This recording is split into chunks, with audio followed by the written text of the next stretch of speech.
Toys,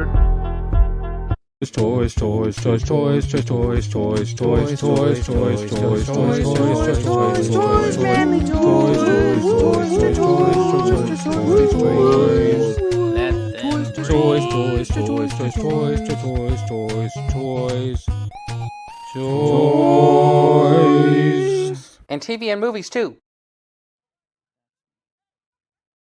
All right. I love that.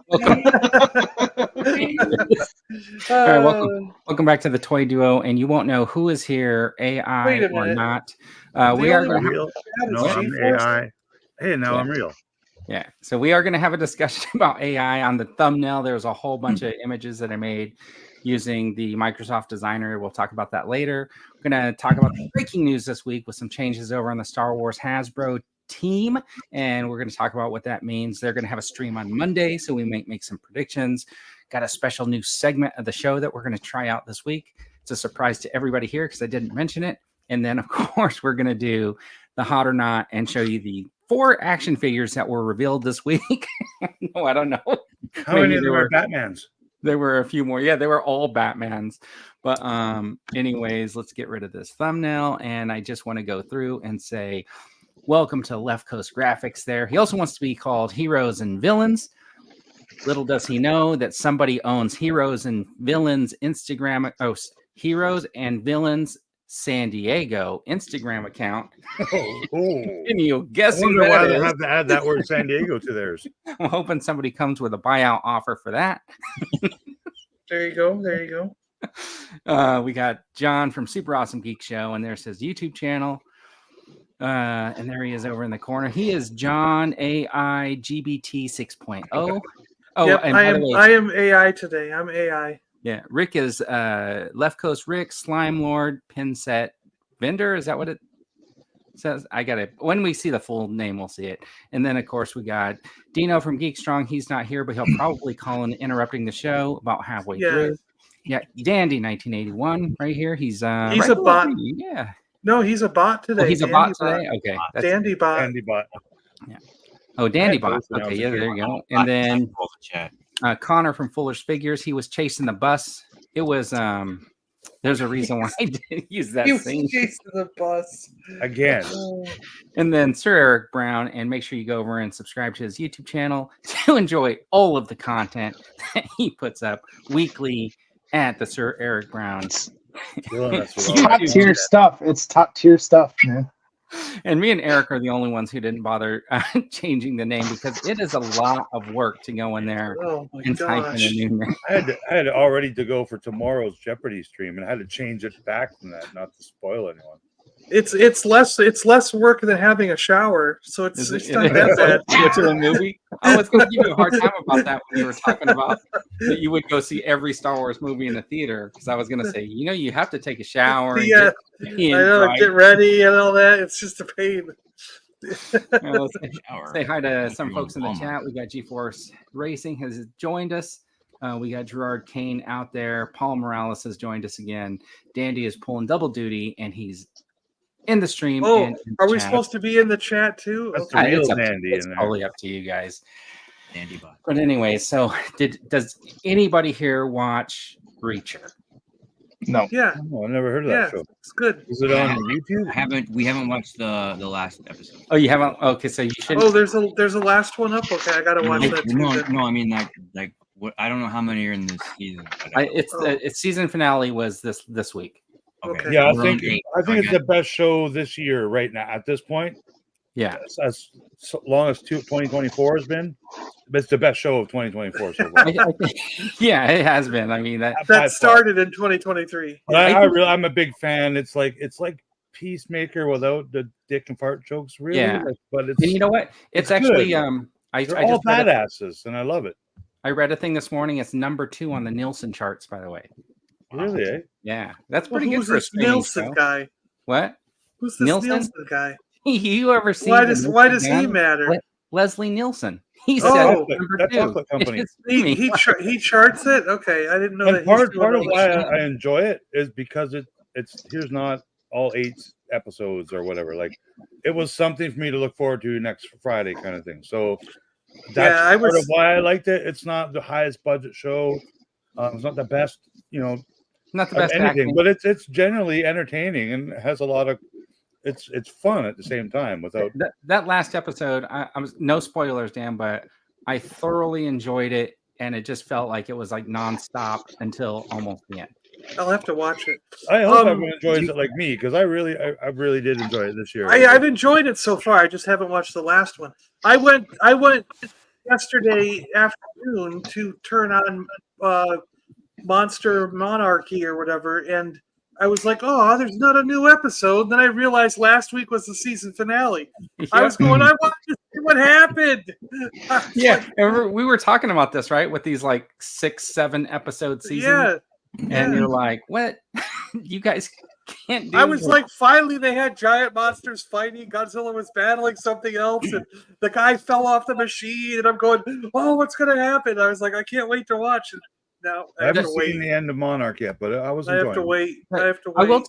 I will tell you the one thing I do appreciate about like what Prime does and what so far Apple has done is with their streaming shows is the run times have been pretty consistent.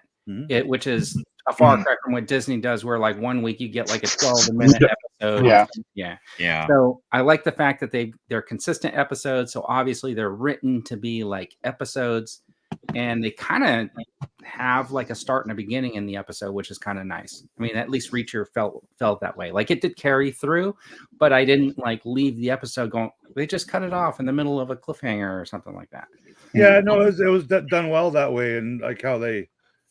They almost like a cliffhanger every episode in a way, but right. It's not really. It's just like, okay, the story's gone this far. Now what happens next? And then there's usually a little joke or a song that goes along with it. It's pretty well done. Yeah. And made in Canada. I think it was made in Saskatchewan, that one. I don't know. Is that a bus? So the bus that he gets on, is that a bus line in Canada? I don't think any of that stuff is real. I think it's all I think they completely painted a magical TV bus. It's just removable sticker material. It's done all the time. A lot of the businesses I'm sure are real, but they'll change, like U.S. post office mailboxes and stuff like that. Like we have warehouses full of that stuff up here in Canada just for the filming of shows like this, right? Right. So I was curious. We were talking about the Nielsen's a minute ago, and like prior to the internet, I remember, I don't know if somebody told me this, but it was like, or I heard it somewhere. I think I heard it somewhere. When you're younger, you remember stuff from when you were younger and you kind of don't remember where you got the information.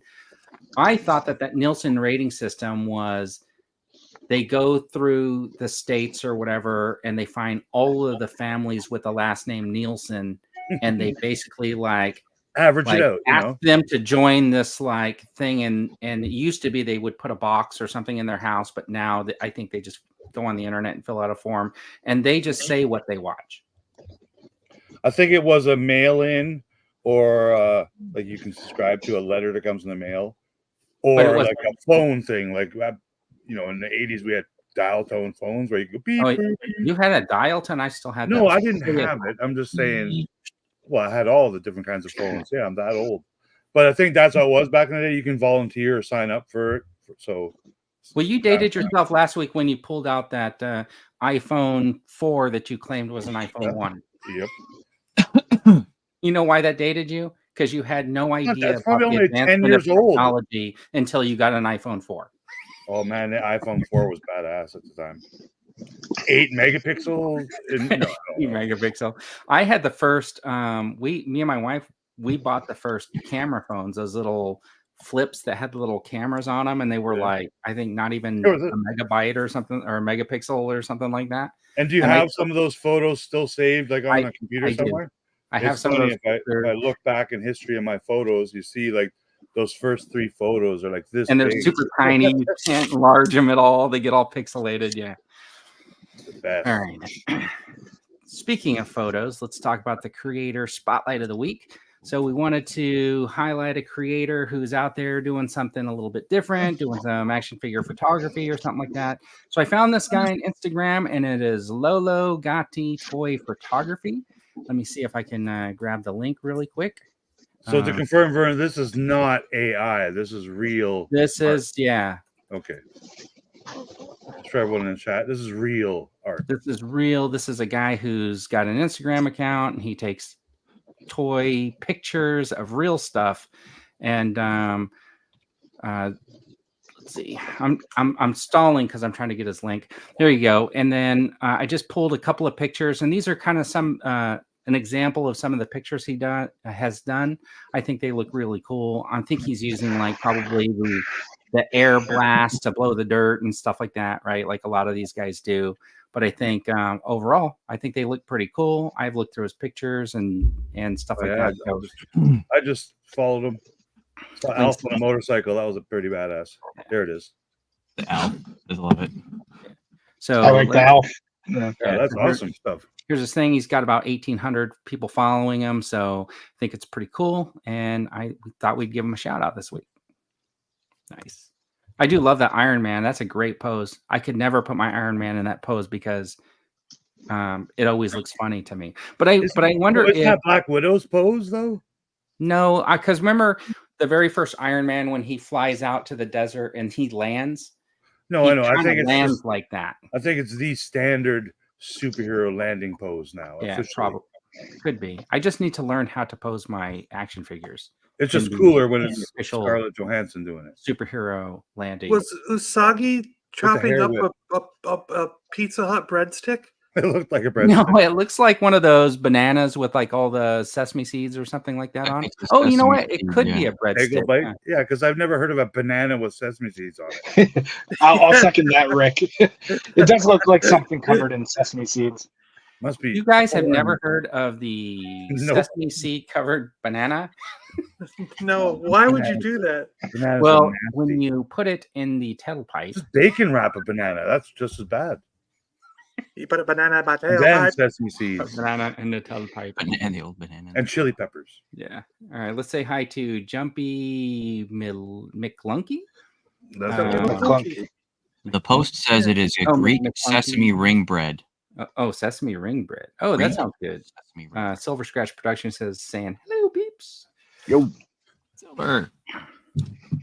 Prawn Figure out toast. what that says. Oh, okay. So, what else? You guys watching anything else this week? What's he saying? Sesame covered bananas sounds like an SD thing. Like, is he saying like it's a disease? No, Like, he's probably San saying Diego. a San Diego thing. Oh. Like we're very. I watched bougie I keep getting this. You're real bougie with your food and stuff like that. You know, there was something I watched. It didn't just come out. It's just been on my backlog that my wife and I finally finished watching the third season of Reservation Dogs. Oh, that is that's fun. good. It's such a good series. But you know what? I'm not sure if you guys have the same experience as I do, but Hulu has the worst ads. Like it's the same group of ads Which that ones are play you seeing? constantly. I'm getting like Biktarvy, like the HIV medication, like constantly, and like I just the grooming ones. The grooming ones. I get the hims and hers stuff, and what else do I get? I get the one for the like black singles dating app. Okay. One constantly, and I'm like I don't really care at the end of the day because AI is listening, Eric. So because everybody like, check your Instagram I just put it on later and see if you got these things jumping into your feed. Yeah, but I'd be curious if you guys have Hulu and have the same kind of experience with weird ads. So like they couldn't be any less like relevant. Right. I don't know about relevance, but I found it first today. I was watching a movie on Peacock and I paused it to go to the bathroom and it popped up an ad. They played an ad while you pause it. Yeah, I've never seen any. I noticed that's a new ad feature. Yeah, Where they pop up like a little picture or something like that. Yeah. Well, and they even tied into it. I mean, it was clearly designed for that because the ad was laundry detergent. It said, "Don't pause your laundry." Blah blah blah blah blah. Oh my god, So, that's at least clever. Since you're going for a Right, pee, yeah. we might as well buy Still. Scotty's toilet paper. Yeah. I don't forget the extra roll or something. That's pretty personal. I watched a couple things. I watched the movie on the Amazon Prime because that's the only one I currently have. and it's like I don't remember what it's called, but it's a comedy horror movie, kind of like with some time travel involved or whatever. It was silly, but I'd never heard of it. It was obviously like made in Vancouver, low budget. Canadian Tyler Laughlin, I think, was one of the characters in it.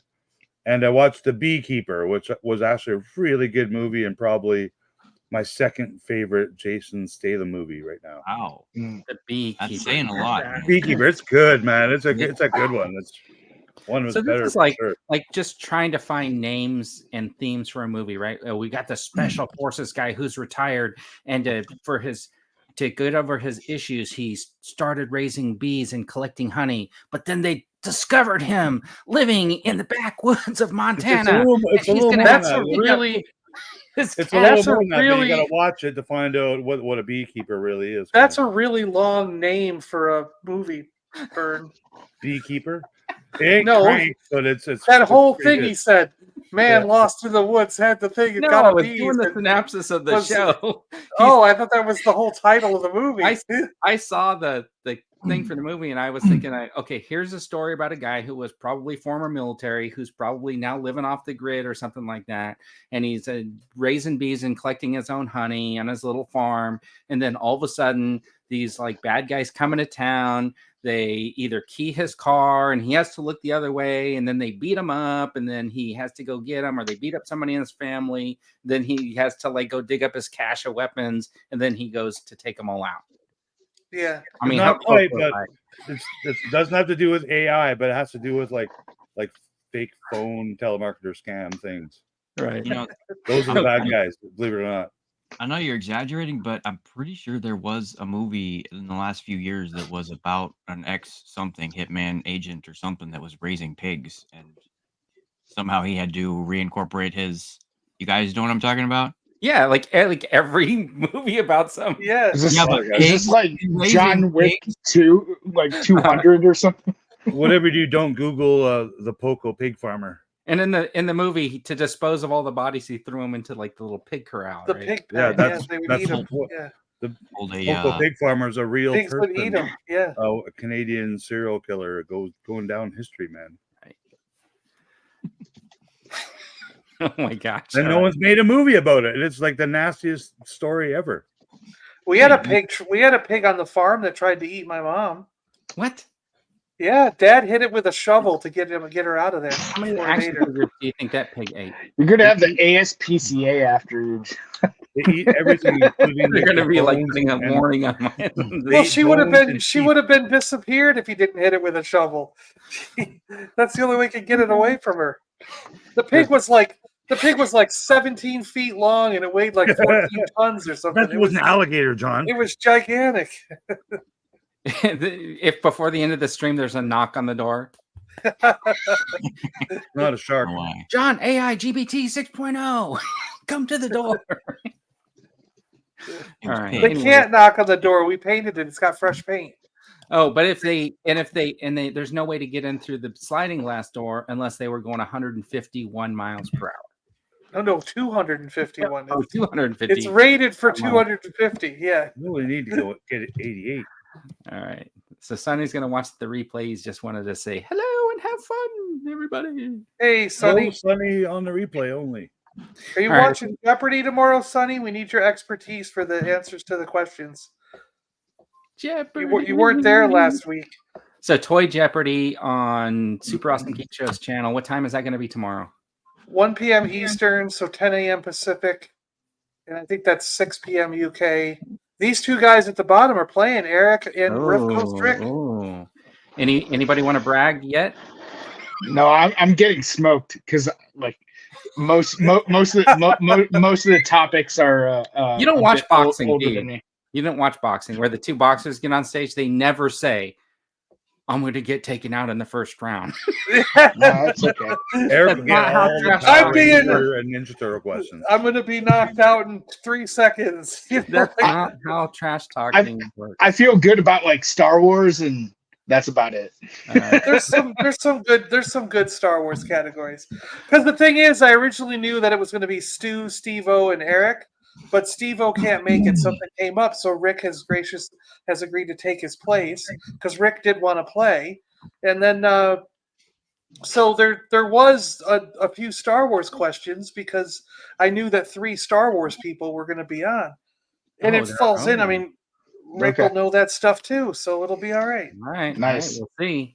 I want to. Okay, before the end of I the show, watched all the cartoons. All center stage. Andor questions. Plus it fits. Plus it fits because no, there is a Clone Wars category, so Eric will know a lot of that, and there is a vintage Star Wars figure category. Okay. So Rick will know a lot of that. It'll work out. It'll all work out. All right. All right. So of course, every answer Rick gives will be like, "That's not a real one. That's sun faded or something." All I want to know is that the contestants will be required to answer in the form of a question. Yes. Yeah. Okay. This year, and apparently they were holding to it because you see, last game, Joe blurted out an answer without saying it. The other contestants made us take the points away from him. Well, last they were year, like, "Nope, it's got to be points away from Dino. You wouldn't do it. Them's the rules. Yeah, well, they now were. They didn't followed before. That's why we're being a lot stricter now. The guys want this the is guys a want it. And if somebody appropriately uses what are 3 action figures that have never been in my kitchen, that's the right question for whatever action figures have never been in your kitchen. There's no wrong answer. That's true. I guess that is the right answer for every question, right? That's right. What is one cartoon I never watched in my kitchen? Yeah, there you go. We all get the same one. All right, as promised, we were going to talk about artificial intelligence. Dun dun. And do you think in the future that AI is going to get upset with that term? They're going to be like, "Why am I considered artificial? I'm not artificial. I'm real." It will no longer be artificial. They're going to be like, "I deserve." It'll just be those are. I. Those are derogatory. That's a derogatory term. I demand my rights. It will. This logo was not AI generated. It's not? You hand drew that. The Funko part is auto generated. Rick is 110% against any artificial intelligence artwork. Fuck AI. What do the rest of you guys think? I'll give you my opinion first. It was fun the first day I found out about it. Okay. Then ever since then, it's just downhill. Like, people will just be unemployed if that's what's allowed to happen. True? Well, okay. Absolutely, so what makes you think you would end up becoming unemployed because you can have a generator to generate like an image? Yeah, but so could the guy who throws the garbage bag in the back of a truck. I know. Wouldn't that just create an awesome job for that guy? No, because he gets paid good money picking up the trash or whatever. Jobs. That's not a good comparison. It's just not. It doesn't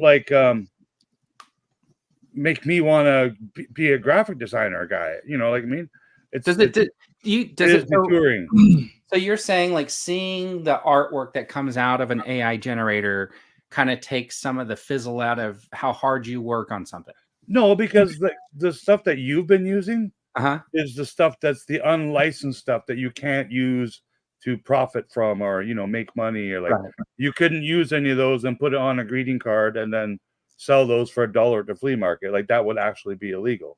Okay. There are AI programs like the original ones and the stuff that works along with the Adobe software that is licensable and you can use it because it's not going to draw like Mickey Mouse wearing a Darth Vader helmet or Charlie Brown, with a lightsaber. It won't do that. It knows what's a protected image and it won't steal artwork from those websites. It'll only steal artwork from like websites like mine, like actual artists' websites who aren't necessarily just doing licensed artwork, but drawing toys or drawing landscapes. Like it just kind of steals other people's art, changes it a little bit, and incorporates it into this AI art. And it's well, is there? They don't get licensed. They don't get money for that. But when you create a piece of art and you put it up on the internet, right? You still own it. So is there something to protect your work from somebody arbitrarily pulling it down and using it? Not really. Like I do Google reverse images, like searches not all the time, but like once a year, I'll grab some of my designs. I'll do a reverse, and I'll see them being sold on all these other T-shirt sites and poster sites and other enamel pin guys. And it's like, oh, and I can't do nothing about it. Literally, I can't, because they're just small little, businesses trying to make a quick buck off stuff. But when it comes to AI art, yeah, you can fool people, and people will think it's real art because you're telling the AI, oh, make it look like it's an oil painting. So then you make copies of this fake oil painting, and then I don't know, it's just not the same, man. It's what I've been doing is, here's some of the pictures that I did. John Lennon as Darth Vader, Charlie Brown as Darth Vader, Charlie Brown characters as the Star Trek team. And you can see this is like a free version, but it's not perfect, because if you look at Charlie Brown over there, he's got 3 eyes. And probably 6 fingers. He does. But it's amazing. He does have 3 eyes. I didn't notice that. 3 eyes. I didn't notice it. Well, some aliens in Star Trek have more than 2 eyes. But right, at least this time it practically spelled Star Trek right on the ship. But what Star Trek ship has Star Trek written on it? Well, you put the word, and that's like a ship. That's a ship with one giant nacelle that goes all the way across too. It's got a right. So it's not. Darth Lennon has a blaster of sorts. Oh, he does. He wants to give Pete the chance, dude. And who's the guy with the red helmet in the background? I love that guy. Looks like a Rhodian, maybe. Yeah, I think it's a Bothan with a red helmet on. Yeah. And he's about to die because he got the Death Star plans. And Darth Vader's coming up wanting to know why John Lennon's wearing his outfit. Yeah, you're right. He's bringing a stormtrooper because he's like, "That's mine. Give it back." I'm getting ready for a phone call. All right. So Rick, I understand this is serious for you, and we're kind of making fun of it with these pictures, right? But none of these pictures are going to take your work away from you. Not necessarily like directed towards me, but what if someone like Hasbro or Play School or someone did want to pay a toy designer to design some Charlie Brown Star Trek crossover figures for a Play School company or something? Okay, yeah, I understand that. Do you know what I mean? Like it's not going to replace a lot of jobs, but it definitely can replace that job in an instant. Like, right, because this Charlie Brown and the Darth Vader I think it looks pretty cool, especially with the yellow and black and stuff like that on his outfit.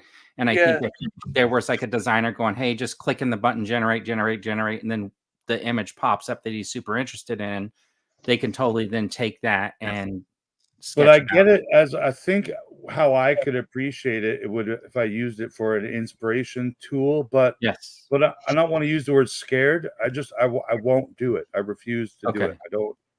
You can't back it up because you see the future of where you think it's heading. Well, it's just because like a year ago, I would have, if I was say drawing a little snow scene, I would Google different snow scenes, what it would really look like, because it's not always snowy outside kind of thing. Now I could literally go into like this generative art programs like this one, and type that in, and it'll just give me. And I can say, okay, make it look more like an oil painting, or make it look more like a pencil sketch, and I could just get this fake program to make it. I don't know. It's just not right, man. It's not, the whole AI thing is. We should be a little concerned about it. I think try to find a person to give money to at Walmart to buy a carton of milk. Try right now, noon on a Saturday. Go to your local Walmart. Try to go to the one a person and give them a $5 bill to pay for a carton of milk. You probably couldn't. Yeah, well, you got to go to the U scan. You got to go to the U scan. Do it yourself. That's what I mean. Like, there's 20 people's jobs at every store who don't have that job anymore because they can put in 8 little vending machine things or self checkouts, whatever we want to call them, and that's it. Like they're now an obsolete. They're now an obsolete retail job that doesn't exist anymore. Like, yeah. Well, what's next to this guy on the end here? What's this thing hanging down? I don't even know. I think it's a dead Scooby-Doo ghost. Like it's some weird legs. Yeah. Right. And I like the Swamp Thing guy that's behind him. Like, I don't know what that is. That's like But you supposed can to be see like they the stole Chewbacca. They're gonna pull off his head, and he's gonna say, "I would have got away with it too if it wasn't." they it stole wasn't the for idea of these. the power of the Force or vintage collection Han Solo. Like they're you can see where they're stealing their artwork Yeah. for. Like I'm sure that's Yeah, Charlie Brown. absolutely. There's a Super 7 Charlie Brown on that same angle that they kind of ripped off a 3D head from. I like how the Boba Fett helmet's just pasted on the back. And how would it that will fit never over his fit head? on top of the head? It's not big enough for him to wear, right? All right, so let me do this really quick. I'm going to take this down. You should check their group chat, by the way, on Twitter. There's something I just did on Microsoft Designer. Can you do Microsoft Designer on Apple? Hold on a second. So here is the website. Can you guys see it? Okay, so here is the website that I was using, and you guys help me. What do you want me to write in here? I'll say action figure, and what do you want to do an action figure of? Clubber Lang. Okay. Riding. Banana boat. Look at, yeah, sure. What's a banana? What's a banana boat? You've never seen the? I don't know. You'd have to look it up. Flaming llama. Let's see what happens live on air. What I'm actually curious about is making an actual package design. So saying like, oh, I'll do that next. Give me a image. Give me a package. Okay. Like a card back for a here, Star Wars. Boba Fett Kenner card back. And let's see what it comes up with. Does that work? I want the Star Wars racetrack. You know what I mean? Like, just I don't know if Kenner cardback's going to be enough. I was thinking because I was trying to think of a new character or something, and said like with a Star Wars racetrack. Look at that! It did some. That's not Holy bad. cow! And it's kind of got the Kenner. It's kind of got the Kenner kind of logo somewhat right too. Does this look? Yeah, look. That second one. Widda say published the import version. It's from that other country that doesn't exist yet. Yeah, Bebe. I like it's how it's Bebe. That one looks cool. And it's vintage. It's Star Wars bars. The other one's different too. The other one's Cars with a K. This Vacuum Action Wars. What is this logo up here? Oh, look at these! Got like blonde hair and a big like flaming. It's like a disco. Disco, yeah. That was just a flames. Look at all those X-wings. Oh, and I put the word Boba Fett on there too. Yeah. See, Mike, you won't be able to do this for a long time. Like this, Microsoft will get sued for just even allowing this to be an option. But what I'm getting at is this is a similar thing to what you've done as your job. You know what I mean? So someone like here's what I'm afraid of is say like someone at Gentle Giant that has hired you in the past to do some package design. Say they just go, you know what? Screw this. If we can do it in AI, we could just do it in house, and I could just say it. Some of them are voice activated. You don't even have to type it. Yeah, this one is too. You just speak in and go, give me a Kenner card back of this character, and they'll get the basic design, and someone might just have to tweak it a little bit, but they get the basic thing done. You know what I mean? And then they don't even need to hire you. That's my fear is a lot of these independent guys like what you do, Rick, aren't going to be called upon by these big companies because they'll start realizing they can just get some guy that's already on staff to just say it into their phone or whatever. You know what I mean? Yeah. So it's like I see it again. It can be used as a tool by some of these big companies, like just brainstorming. Like you get 50 images, fake images like this together, and then you as a group of artists or a department, whether it's say Mr. Stevie's Star Wars team, maybe they can print out 100 things like for new ideas and get an idea based off of using those tools. And that's how I see it. I see it can be used as a tool because you can't really take those images and print them out at No, you got to tweak them. You can't just You can't just do them as is. They look weird, you know. But the thing is, you probably will be able to in a couple weeks if you pay a $20 a month subscription fee to we it. just got canceled. Yeah. Yeah, he just got canceled. That's funny. Do you see that hair though? Jeez. And the companies like Adobe and people bring up the Photoshop, like, why would they need to exist anymore if there's, fake Photoshop? Like, you know what I mean? Like, if you have a picture that you took and your eyes are red, and you go into Photoshop and you can remove the red eye, remove the red eye. You can upload your photo to like a robot. Well, you can do that and get your eyes in the new Adobe Photoshop. They have the AI helper, right? So I saw the commercial for it the other day, and the little kid had a picture and it was like, oh, remove the background and put me in a magical land. And then it created a magical land. And it was like, oh, no, I meant to put me in the clouds. And then it took the person to put it in the clouds. I was like, oh, but I want to be riding like a unicorn. Oh, yeah. And I want wings on the unicorn. No, bird. And then it gives you like 4 different options for the wings and stuff like that, right? So that's it's interesting stuff, man, but it does scare me. I have to assume that there's going to be some kind of protection for copyrights, licenses, artists, stuff like that. I can't help but see it as another avenue of creativity. I mean, there are only people rule that that do stuff YouTube's now made. that couldn't do it before. If I can't draw like you, now I can go on like Vern and create the drag Wookiee people. That's funny. Yeah, that's Adobe. When I found playing with Adobe Firefly last week, shortly after last week's stream, was it blocked pretty much every Star Wars term I could think of. Microsoft is not. Like I just did like Wookiees and whatever, Ewoks and clown costumes and other things, but when you started naming like more specific characters, that like I did get some warnings and whatnot. So Microsoft just doesn't seem to be quite as strict as Adobe is right now. It's interesting, man. We'll see. Like, I know YouTube has kind of talked about AI generated voices and how they might stop allowing monetization from that unless they can tell that the creator put in effort to edit a video or whatever the reasons are. But they're thinking about it. It's something they want to make rules for, because there's a lot of just fake content on YouTube. I just entered Todd McFarlane's blue cover contest. Yeah.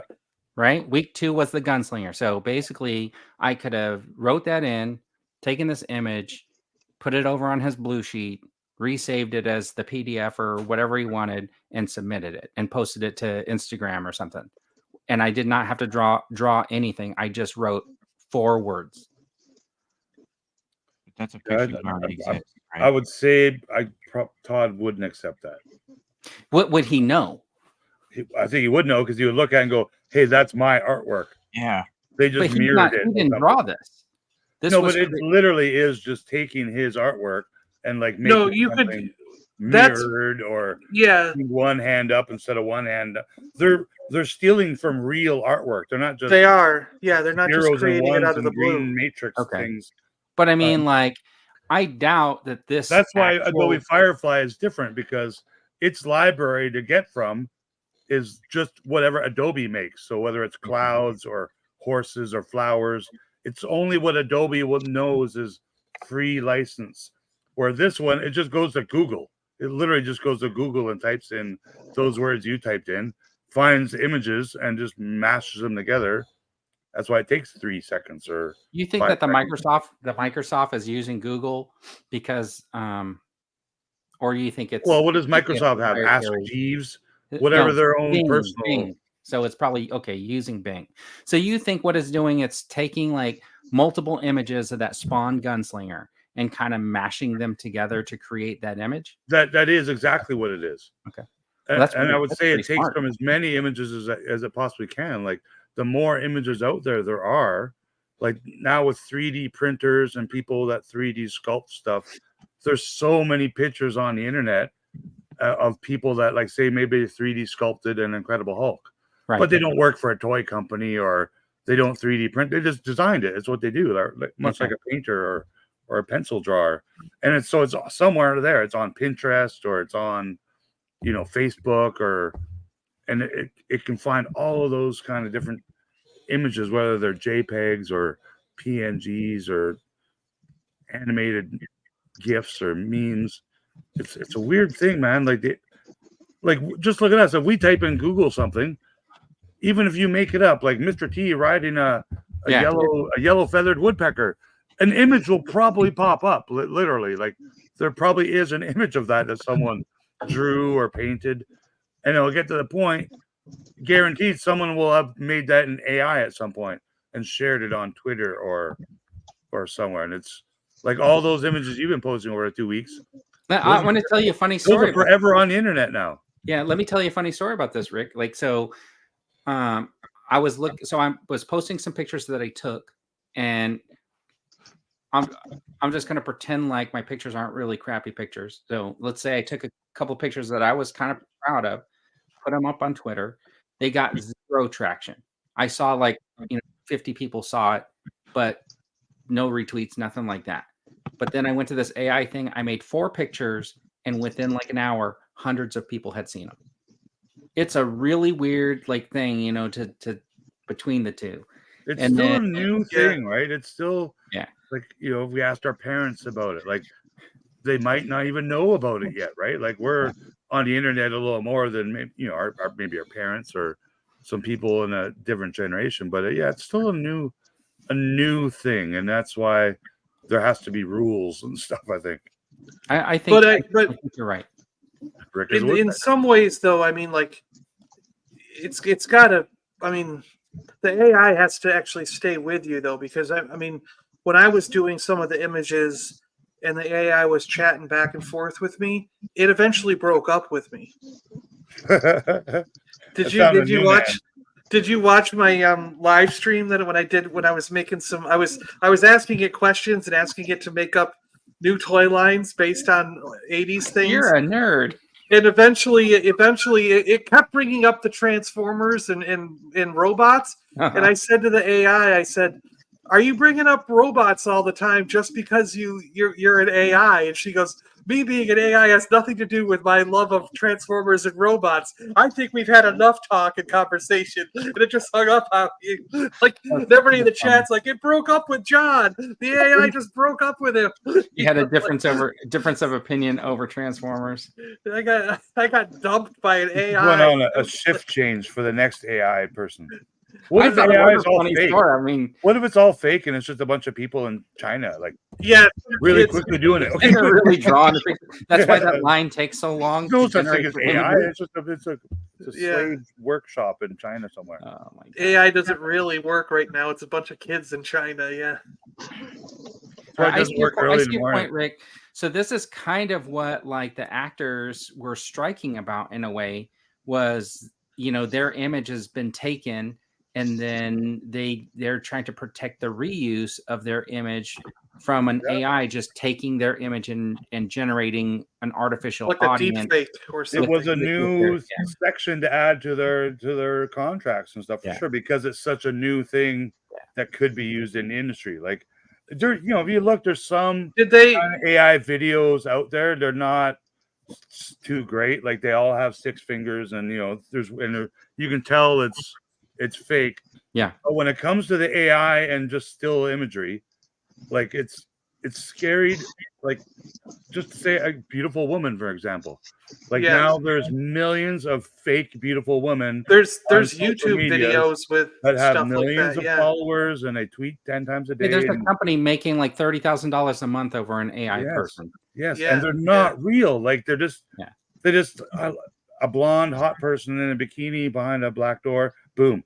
And then you look at them real close, they got 6 fingers and 3 eyes or something. But they look real. It's otherwise it's real. So do you think this guy who's selling the potatoes in England is AI then? Because that dude's getting hundreds of thousands of views. Potatoes. Have you seen him, the Spud Man, the guy who makes the potatoes? He's getting millions of views on his videos. That's got to be AI, right? That you can't be making that many potatoes, man. AI knows. All right. That's why I'm growing these. So you make your thumbnails. That's an interesting thing. I wonder if I could use AI to make my thumbnails, and I wonder if the thumbnails would then become more attractive for my my YouTube videos. Maybe. I would unsubscribe. Because of the experiment I would unsubscribe. No, there's lots of AI. Like again, you can use it as a tool. Yeah. Like you did use AI in your thumbnail today, but you still had to yourself physically do some work. So I did the scripting and writing. Go. There's other people that don't even do that. They just go generate girl with boobs and Lego thumbnail go, and then that's nobody's typing exactly that. Give me a break. Yeah, there is. We all subscribe to it. Does that? Well, I actually have a question here for you guys, because going back to the actors thing, like I don't really understand or know what they did. Do they have like a clause now that says their digital likeness is protected? I think so. Is that kind of what they did? They did something. That was the deal. And then how do these actors feel about someone like William Shatner, who's like, because Shatner has been recording hundreds of hours of himself with this company that's generating an AI version of him, and it's been recording his facial features as he talks and answers questions, it's recording his voice, because he basically said, after he dies, which he knows he's going to die because he's 90 something, he's like, I can't possibly have that much longer to go. But he wants the estate, his family, to still be able to have income and use him in new things. So he wants to still be used in commercials and TV shows like that. Still be Unexplained, doing like Unexplained Zone and things like that. Like he still wants to host those shows after he's dead. So he's doing this. He's doing this. But how do other actors feel about that? Like, they're fighting. An actor who potentially could have gotten that part as the host, or just some actor who was like, or some actor who was like the background character in like a commercial who was never going to get the job as a host. That guy might be upset that some virtual dude has taken his job. But like another actor who thought whose lifelong dream is to be on Unexplained Mysteries, he might, be like, I can't believe I'm losing out to artificial Shatner. But I almost think what you're going to get is Shatner on a TV screen in like a soda pop shop in the future, going, I'm William Shatner, and it'll be more streamlined than that. But I saw an ad recently for I can't remember the name of the product off the top of my head, but it's a text to speech application, and Snoop Dogg is one of the options, and he was in the ad. He was recording himself in the ad and whatnot, and I thought that was brilliant. It is to have that as an option. You guys watch TikTok videos, right? You know that voice that's always like the, this guy drove his car into a garage. The Wes Anderson voice. They call it the Adam voice, and it's basically one you can just like go to a website, type in the text, and then just click a button. Yeah, if you know who Wes Anderson, the filmmaker, is, it's his voice that almost all of TikTok mimics now. It's kind of funny. It's on all the videos that are like, Florida man walked too close to the water with his dog and got eaten by an alligator. That guy who is that voice, like that's a real person that's still alive right now, should be compensated for that, in my opinion. Can you imagine a virtually made TJ Hooker? Like they just, they bring back TJ for that new video game. He could be a character in GTA 8. I think what would be cool is after they get all this footage of Shatner, they just make all of his Tech War or Tech World episodes, comics into episodes. There you go. Oh, for sure, virtual self. But what's interesting about that is, you can currently go on to their database and have some people have already done this, because it already gives you, like, you can go on there and you can ask it questions, and the virtual Shatner will answer them. And most of the time it's correct, and it doesn't skip. It doesn't, like, you almost can't tell it's not William Shatner. You know what I mean? They've already got so much recorded and so much done that it can actually answer, like, Oh, Oh, I of was course. born in Illinois, and I was a horse. I've ridden horses my whole life. And Millions of you know what I hours mean? of Like, him, especially, Yeah. right? He's done so Yeah, much just- different work Is and then Harrison over the Ford years. doing the same thing where is he recording himself? I don't know. Is he? He might. Wait. I thought he You know had what's done some of that. speaking of William Shatner actually called Junkman and Blue Harvest Toys dumb last week on Twitter, or commented on a tweet or something. That was pretty What? funny. When you get called out by Captain Kirk on Did Twitter. they really? Yeah, they did. Are you serious? Well, they That's tried hilarious. to Junkman or someone tried to troll him, and then Captain Kirk got him back, as he does. Look, That's that funny. William Shatner has been at the forefront of technology since he went on his 5-year mission to explore strange new worlds. Well, he Yeah. invented the Motorola flip phone, didn't he? Yeah. He invented it. BJ Alright, and the Bear. Yeah. You know what I realized after this whole AI conversation? None of us have the answers. No. So I'm AI gonna has the answer. Oh, I'm Rick going to does. go to Chat GPT and I'm going to ask it Ask the question. what the solution is. Did What's you the- what's script the- this episode? What's the solution to AI taking over? Yes. Ask it. Let's see what it says. I don't. It I don't might just actually be have it. loose. But wouldn't it be hilarious Heather to type it Locklear in and also see what in it TJ says? Hooker? It says Is that right? Skynet Heather will Locklear, is prevail. that the woman in TJ Hooker? What? We can make Was her it? AI. Whoever that hot woman was. I don't remember. Sorry. Is it the same one that was in the Fall Guy? No, Oh, different people. Okay. different hot woman.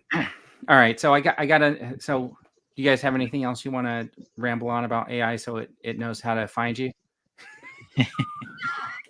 If you haven't played with it, play with it. It's pretty weird. It is You're fun. gonna weird yourself out in the first 20 minutes, kind of like the first time going on TikTok is like, what the hell? Whoa! It's just, but be careful, man.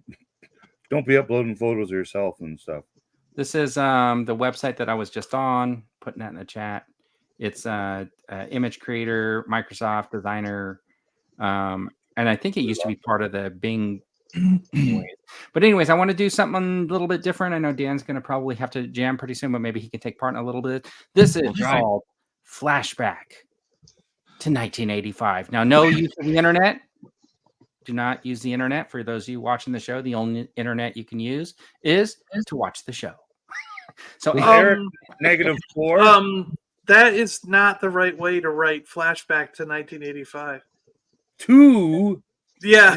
There should be 3 O's. He's being dramatic. All right, Did you generate this thing with AI? Yeah, I generated thumbnails. this entire You show said is AI AI. I might generated. be AI. I might be AI. Okay, so here is the first flashback to 1985. Let me give you a little preface about this. So somebody on Twitter had posted a picture and they showed like all these little cartoon people that look very different, and he had 1985 above it. Then he had like now and had all these pictures of somebody that looked exactly the same. He said, remember a time when like everybody styled themselves to look different. My response was to go into my phone and type hairstyles in 1985 and then click images, and I took a screenshot and I posted it. And I wanted to say, I think you picked the wrong year to compare it to, because in 1985 everybody had that big hair, right? It all looked the same. And all the guys had like the long hair with like the bandana and stuff like that.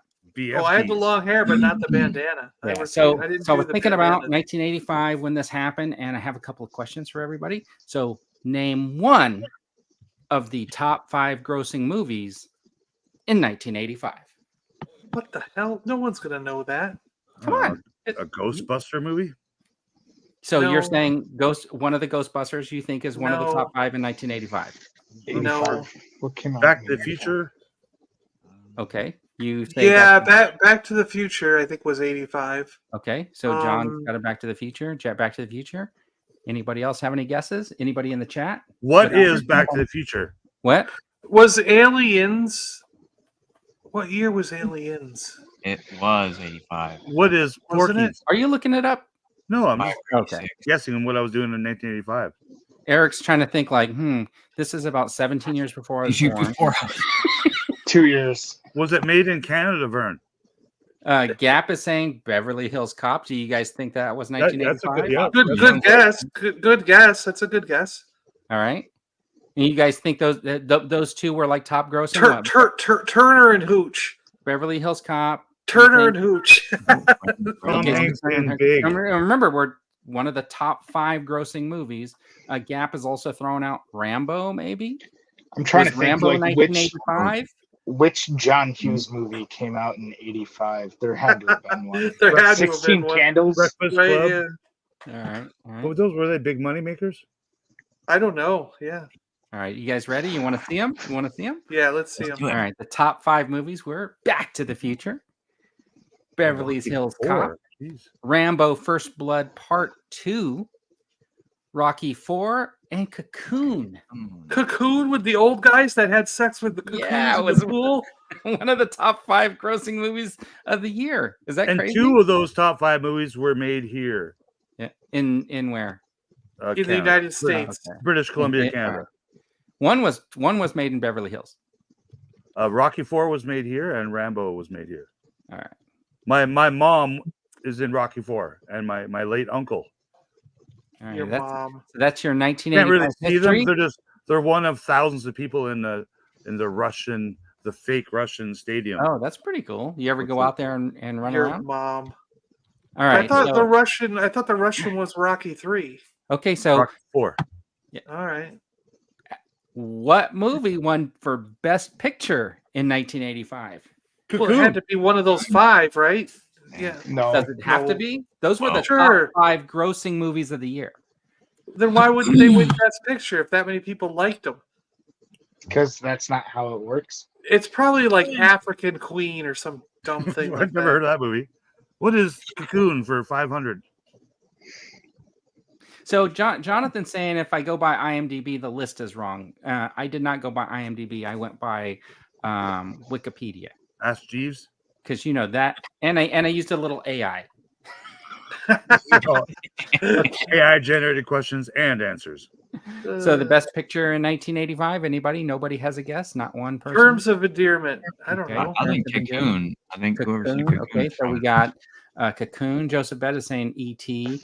Rolando says he said Cocoon, and I think it then was Cocoon. also It won awards. Rock Me Amadeus. Yeah, that was okay. it. So Gap is Rock Me The Amadeus. Color Purple. Yeah, The Color Purple was an Academy winner. I don't know if it was. They just remade that with the girl from Peacemaker.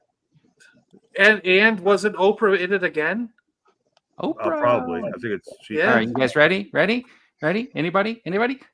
Amadeus. Amadeus. Yeah. Oh wow! Amadeus was not even a top grossing movie of the year, Amadeus. but won the Amadeus. Academy Award. Most Amadeus. Academy Award winners are not. Big Right, grossers. they're the Yeah, ones they that like, don't- pretty much yeah. nobody sees until after Rocky was. an Academy Award. That was back in the day when I thought the Academy Awards were rigged Like because Notebook. it's like we have to give it to a movie that nobody watched. That's Right. odd. It's an odd movie. Yeah. People don't get it because they, Okay, only anyway, we understand it. as the Toy Duo team, let's test our memories here. What was the most popular toy in 1985? GI Joe. I think it's Masters of the Universe. For Big deal. a couple years in a row, Mattel's Cabbage Masters Patch of the Dolls. Universe was I didn't number say action one. figure. I said toy. Cabbage Patch. Oh, toy! It might be a big wheel then, Big wheels. or the Rubik's cube. I'm You know thinking what I Big mean? Wheel for boys Yeah. and Cabbage Patch Man. for Is girls. it a monster? Or, yeah. Star Wars. No, it wasn't Star Wars by '85. 85. That was the last year of Star All right. Wars, and it was failing. So you say like Teddy the big wheel? Ruxpin. I don't remember Big Wheel. Yeah, being like on Teddy the- Ruxpin. Yeah. Teddy Ruxpin. Did you have one of those, Eric? I had a kissy fur. Look, Gap is saying Teddy Ruxpin. Okay, you guys want to see it? Spirograph or Teddy something. right? Ruxpin. Oh wow! All It right. sold 41,000. That's not Teddy Ruxpin, though. What the hell are you having That's a there? modern Whatever. That's version. some monstrosity. An AI. That's- Teddy. That's an Yeah, AI. that's some weird That's the AI monstrosity. Oh, I did watch the first 2 episodes of the new Ted. Oh my god, it's freaking brilliant, man. I need to watch it? that. It's very well What's done. it on? Oh, the internet. Peacock. All right, you guys ready for the last? It's think on this is the last Peacock, question. John. Okay. In 1985, what is the importance of Famicom? What? What is the importance of Famicom to 1985? That's the first time I've ever heard that word. Is What, that don't know a real what word? Famicom is? Famicom was the Japanese Nintendo Entertainment System. And the Nintendo Entertainment System came out in 1984 because that's when I bought one. I saved up all summer. 1985 it came out, John. No, I saved up all summer to buy the Nope, it was 1985. The NES and the and a TV and a TV. Nope. In 1985, the Nintendo Entertainment System was released in Europe and America after it was retuned. Do you want me to get the box down and show you the date on it? I want you to show me the receipt. It's in the box. It's in the box. I'm serious. If I get the box down, the receipt will be in the box. According to what I was looking up, it said that Famicom redesigned their game system, which was released in 1983, and in 1985 they released it in the U.S. and Europe. If it's wrong, Vern can go back later and edit this to be correct. Or AI could do it. And speaking of award shows, I know all the Emmys happen for all the TV and all that stuff. And it's, I think, like 100+ nominations between Andor and Better Call Saul. By far the two best TV shows of 2023. And I don't think they won diddly squat, man. I'm a little sad by that. Who cares about the award shows are stupid. I made a theory that Andor was going to win all the awards, and it was wrong. Get the box, John. That's all. Everybody's asking for the box. They want to see the receipt. He's asking Jeeves. No, like Famicom. Famicom was in Japan, but when they redesigned their gaming system that they released in '83, they released it as the Nintendo Entertainment System. In Canada, it was called Le Nintendo. Yeah. Okay, this says that this is weird though, because what do you count as the official release? Because according to this, it says the NES, which is a redesigned version of the Famicom, was released in America in certain markets on October 18th, 1984. It became widely available everywhere in North America and in other countries in 1985. It became widely available in North America and other countries in 1985. So what is the release? Is it when it became widely available, or when it was on limited markets? So the problem is, if it was in October 1984, that would have been in fiscal year 1985. And it would have been Canada in 86. Because that makes sense why I saved up all summer and bought it. Yeah. And it's funny in one of the episodes of Ted, because it takes place in like 19. I think it might have been 86, because they went to the store and they had Super NES. Right. I could easily just change that slide. So they had boxes of Segas and Super Nintendos at the department store. It was pretty cool. I like seeing that stuff. What does Famicom? What is the importance of Famicom in the mid 80s? That's what I'll change it to. There it is. Wow, that's the deluxe set too. So it came with AI back then. That robot. Yeah. You gonna pull the receipt out? Yeah, I am. John's like, I am right. You were wrong. I'm gonna prove it. That's the exact one I bought when I was a kid. Let's make him full screen, so I can eat crow. Can't believe the ink is still on the receipt. I know. Well, it doesn't mean that you're wrong. I'm saying the official wide release. No. Once you pull that receipt out, if it says 1984. So my local Toys R Us closed down last week. There's a flap on the side. That's telling me in advance. I'm trying to look at the box to see what the box says. So I don't think Toys R Us is going to last much longer anymore. Says deluxe set, Nintendo Entertainment System. And they raised their prices. The box says 1985 on it. It does. Yes. Yeah. Because it's not unlikely for them to put 1985 on a box that they put out in 1984. That's true. They were like saying, "This is the Nintendo Entertainment System. This is the future." Yeah. When you get it, you're not just in 1984. You're in 1985. You got the Power Glove, Power Glove. Yeah, that's what I was gonna say. The Power Glove. Oh no, it's jumping all over the place. Oh my gosh. It's okay. We'll wait. In the 1980s, the hardcore raptor. The inserts. Gun. Capgun. I never owned a Nintendo, any Nintendo ever. That's too bad. Really? I had Sega. I still have it. And everything. You know? Wow. My old Sega. Does that actually? No, never mind. I bet you there's instructions. Lift the lid in the front, then insert the cartridge. Yeah, Insert cartridge. But back in the 80s, you guys weren't lucky enough to also have French instructions, were you? No. Oh, look at this. Look at this. So the inside of the instructions, this is even more confusing. 1986. It says 1986. So the box says printed in the 85. This says 86. It's like, what the hell? You were reading something that was printed in the future. Yeah. Apparently. Anyone remember what it cost back then? Was it probably still like $100 or? Oh, I think it was $89.99 for just the thing. I think that's what I remember. I had to remember being $100. Yeah, I did too, John, but I didn't get mine until I think late 86. Was Joseph in Ottawa? Does he remember the great rapper Tom Green? I don't know. Well, John is doing that. There's been some breaking news. Mr. TV is letting everybody know that he is going to be taking over as the lead design and development for the Hasbro Star Wars team, and he's also going to do the Marvel team. Who's excited about this news? It's good. Yeah, it's pretty. Mr. Stevie's awesome. He's a great person in our community. If you don't follow him, like, he's a collector as well. He's worked with Hasbro a long time.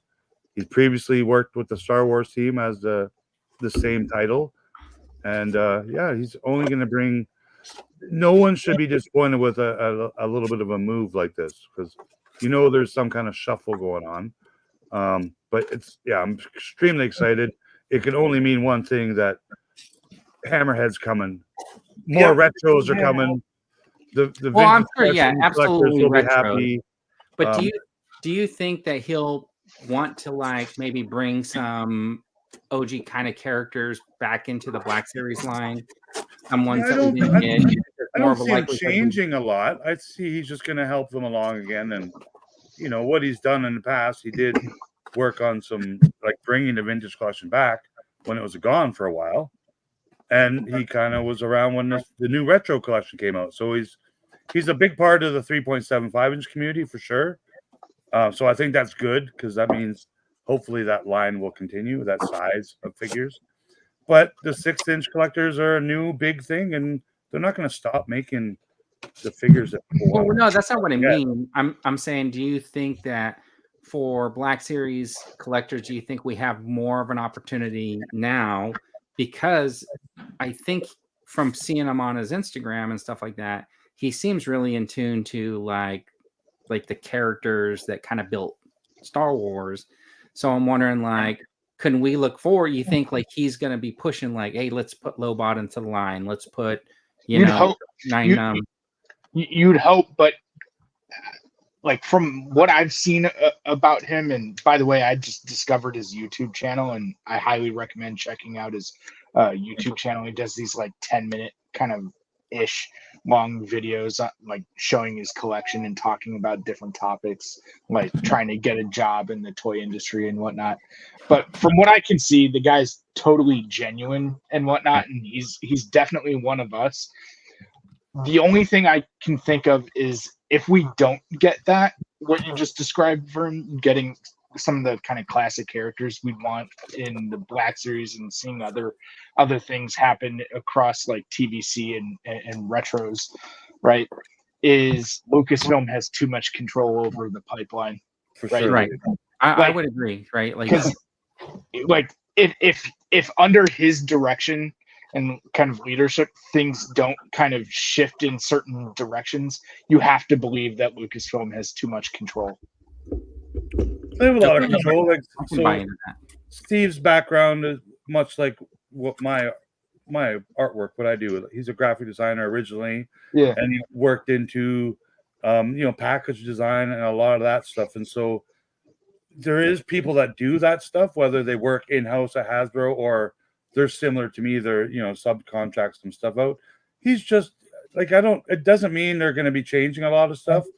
As we know, a couple of years ago, there was another shuffle again where different people got moved into different departments and stuff like that. So it's sure. Do you see this as like a good thing or a bad thing, Rick? Because I'm wondering, like, only good. I only think good can become do of you it. think that this I like means Mr. somebody's Stevie a lot. getting out? Do you think this means somebody's getting outed? They're releasing somebody, and that's why he's having to pull this double duty, and that it's more of a streamlining effort? Or do you think it's more of a let's streamline and hopefully this person will be able to like enhance the line? Honestly, I think it's kind of like what they do in our government here in Canada. Like they have a little cabinet shuffle, like, you know, provincially. They're like, okay, we'll take the Ministry of Education and we'll make him the Ministry of Social Housing or something. They're just, for whatever reason, I always thought it was a silly thing, but it is a good thing when they do this kind of stuff. So it's not, everything's not all corrupt and, you know, one-sided and stuff like that.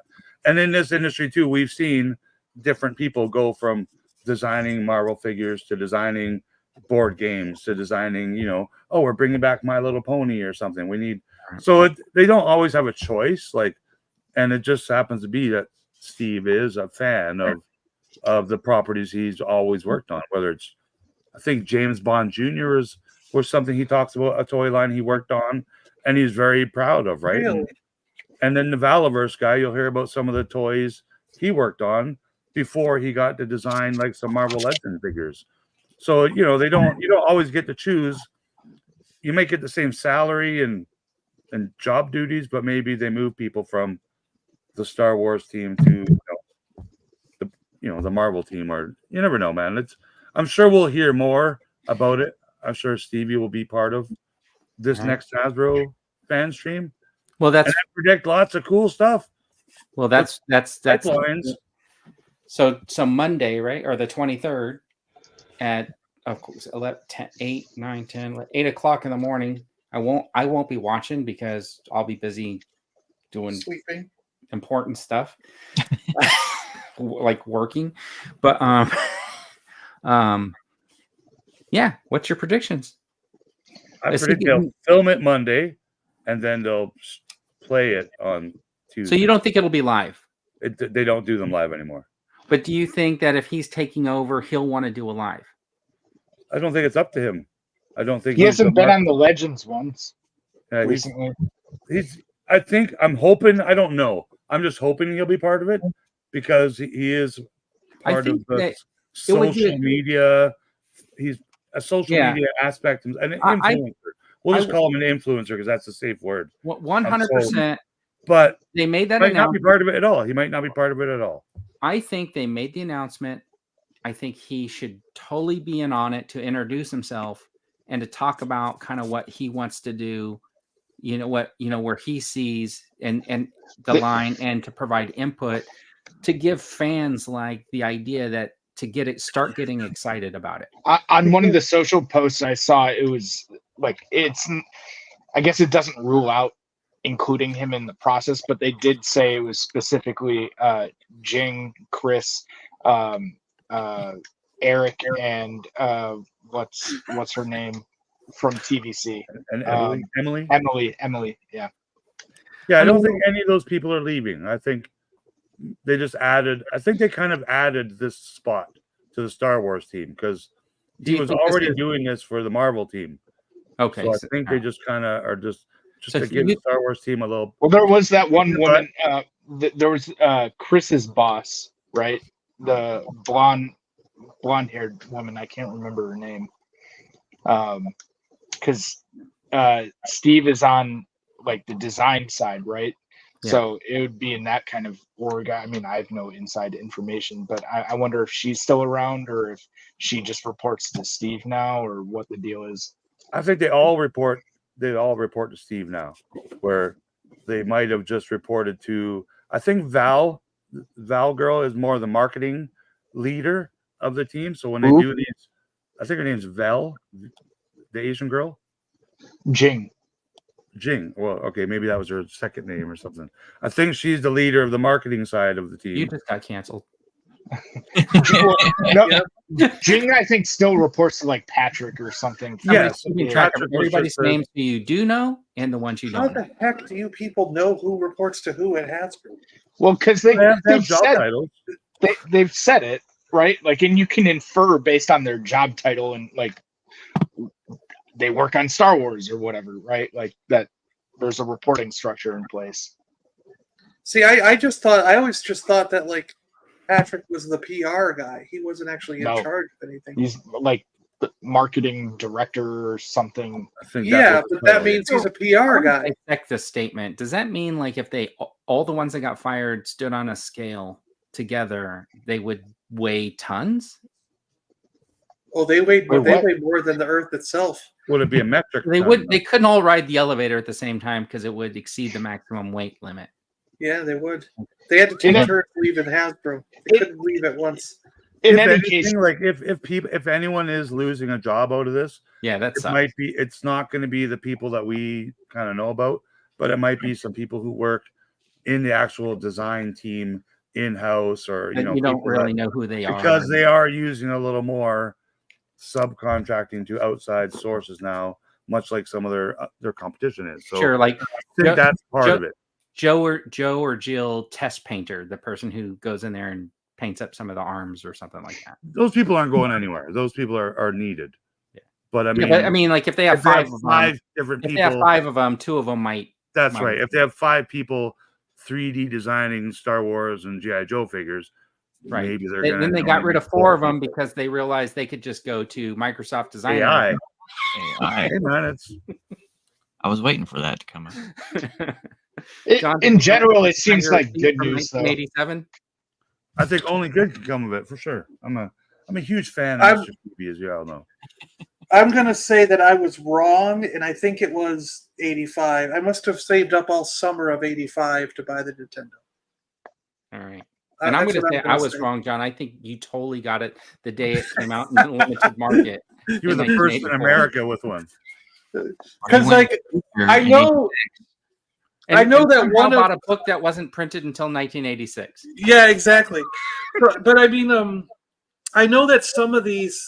I was looking through a number of the cartridges here. The Kid Icarus. These are all the ones I bought when I was a kid. These are I've had these all since I was a kid, and same with that Nintendo.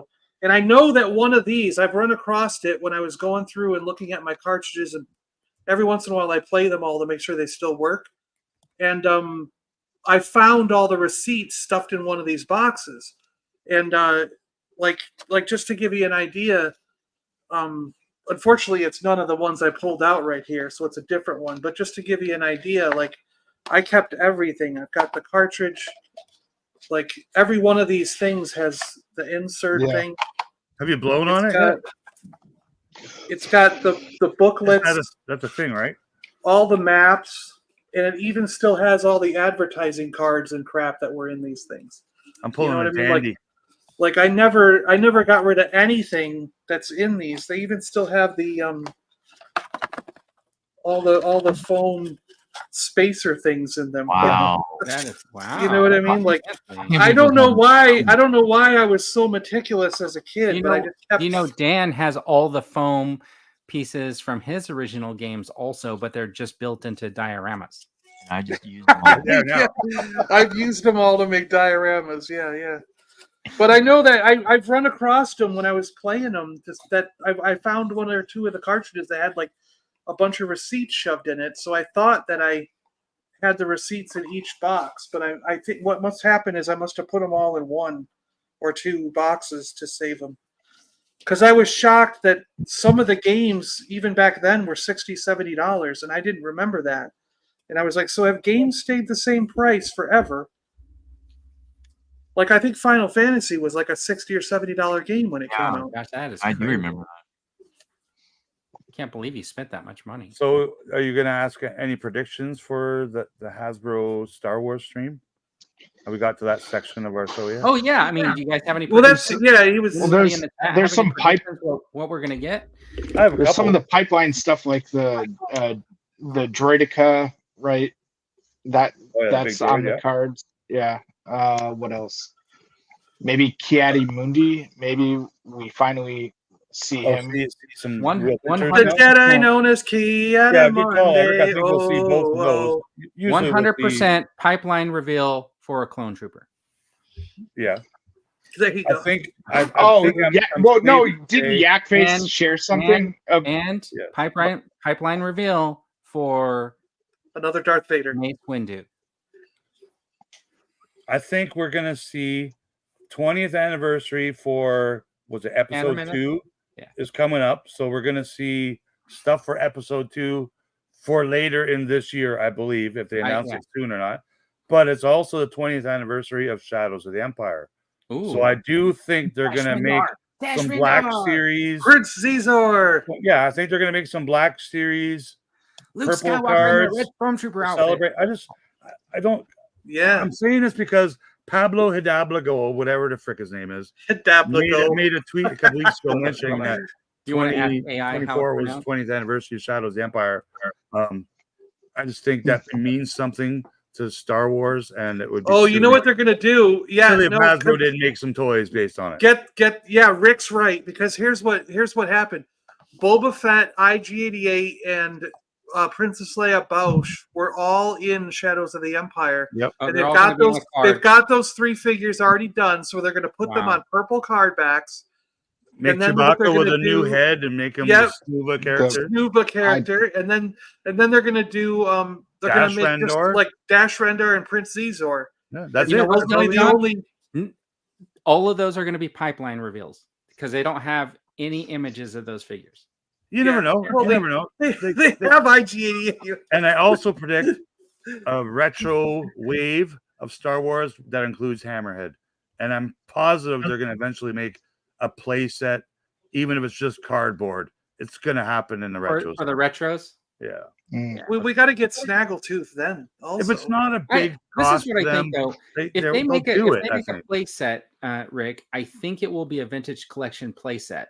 I think it'll be. Oh, I think they're already doing vintage collection. It'll be like the Comic-Con reveal or whatever, and people will end up getting it just to use with their retros. I think that they should stop making a board game that includes a cool new figure, whatever it is. And make a play set that includes a new figure. Yeah, but they will sell from their tons of them. Tons of them. All right. I think that's pretty good. So we're gonna write all those down, and next week we're gonna say which ones. But I don't think they did the Padme. They did Padme and Anakin. I think the vehicle we're gonna get this year is pod racers. For Black Series? I don't. That could be cool. It could be done. Yeah, they could do the Anakin's pod racer. Yeah. And I bet you they try to do a Black Series HasLab again. I don't think they announced it Tuesday, but I just have a feeling like, with Stevie back in there, it's the one brand of Star Wars they haven't had a successful, crowd fund for. I think they need to do it to keep that line. There was really only one. It was just one. It was the Rancor. And that was it. And people I guarantee the Rancor would fund if it was just marketed a bit differently. For sure. Like they didn't give you a Salacious Crumb card back, and then they immediately said you're going to get a Rancor Keeper, then you're going to get like stuff that's relevant to. For sure. If they just immediately said Rancor Keeper for $200 or whatever, it would sold out. It would sold out. Yeah. You know what I think would be really cool? Remember those slotted race car tracks or whatever? Slot cars, the slot car tracks. Oh. If they did something like that, and then you had these like molded rocks in like a canyon or something like design, and the slot cars were like the pod racers. That would be cool. I totally get it. Not in Black Series scale. That would be way no, like a slot car. Like the ships would be like this big, but they would speed around the track.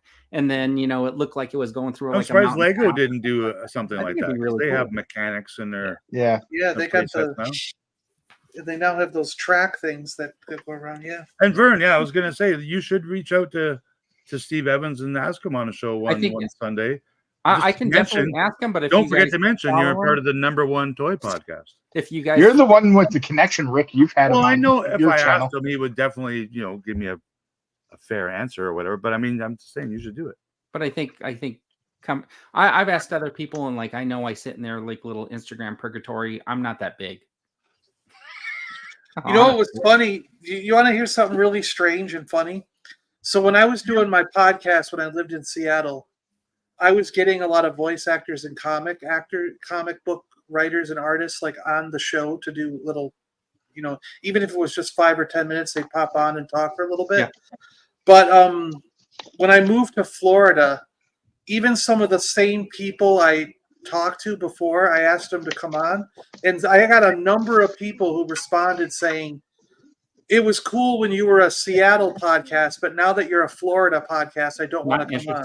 Yeah. I Yeah. don't want to be associated with you. Like they don't want to be associated with Florida. So they were like, you shouldn't. I mean, they were like, you should have kept your address as Seattle because. Well, we all understand that, right? It's cooler if you're in Seattle. And I was like, are you kidding me? Makes sense. But you could pretend like you're in Seattle. You can just put Starbucks logo right over your head.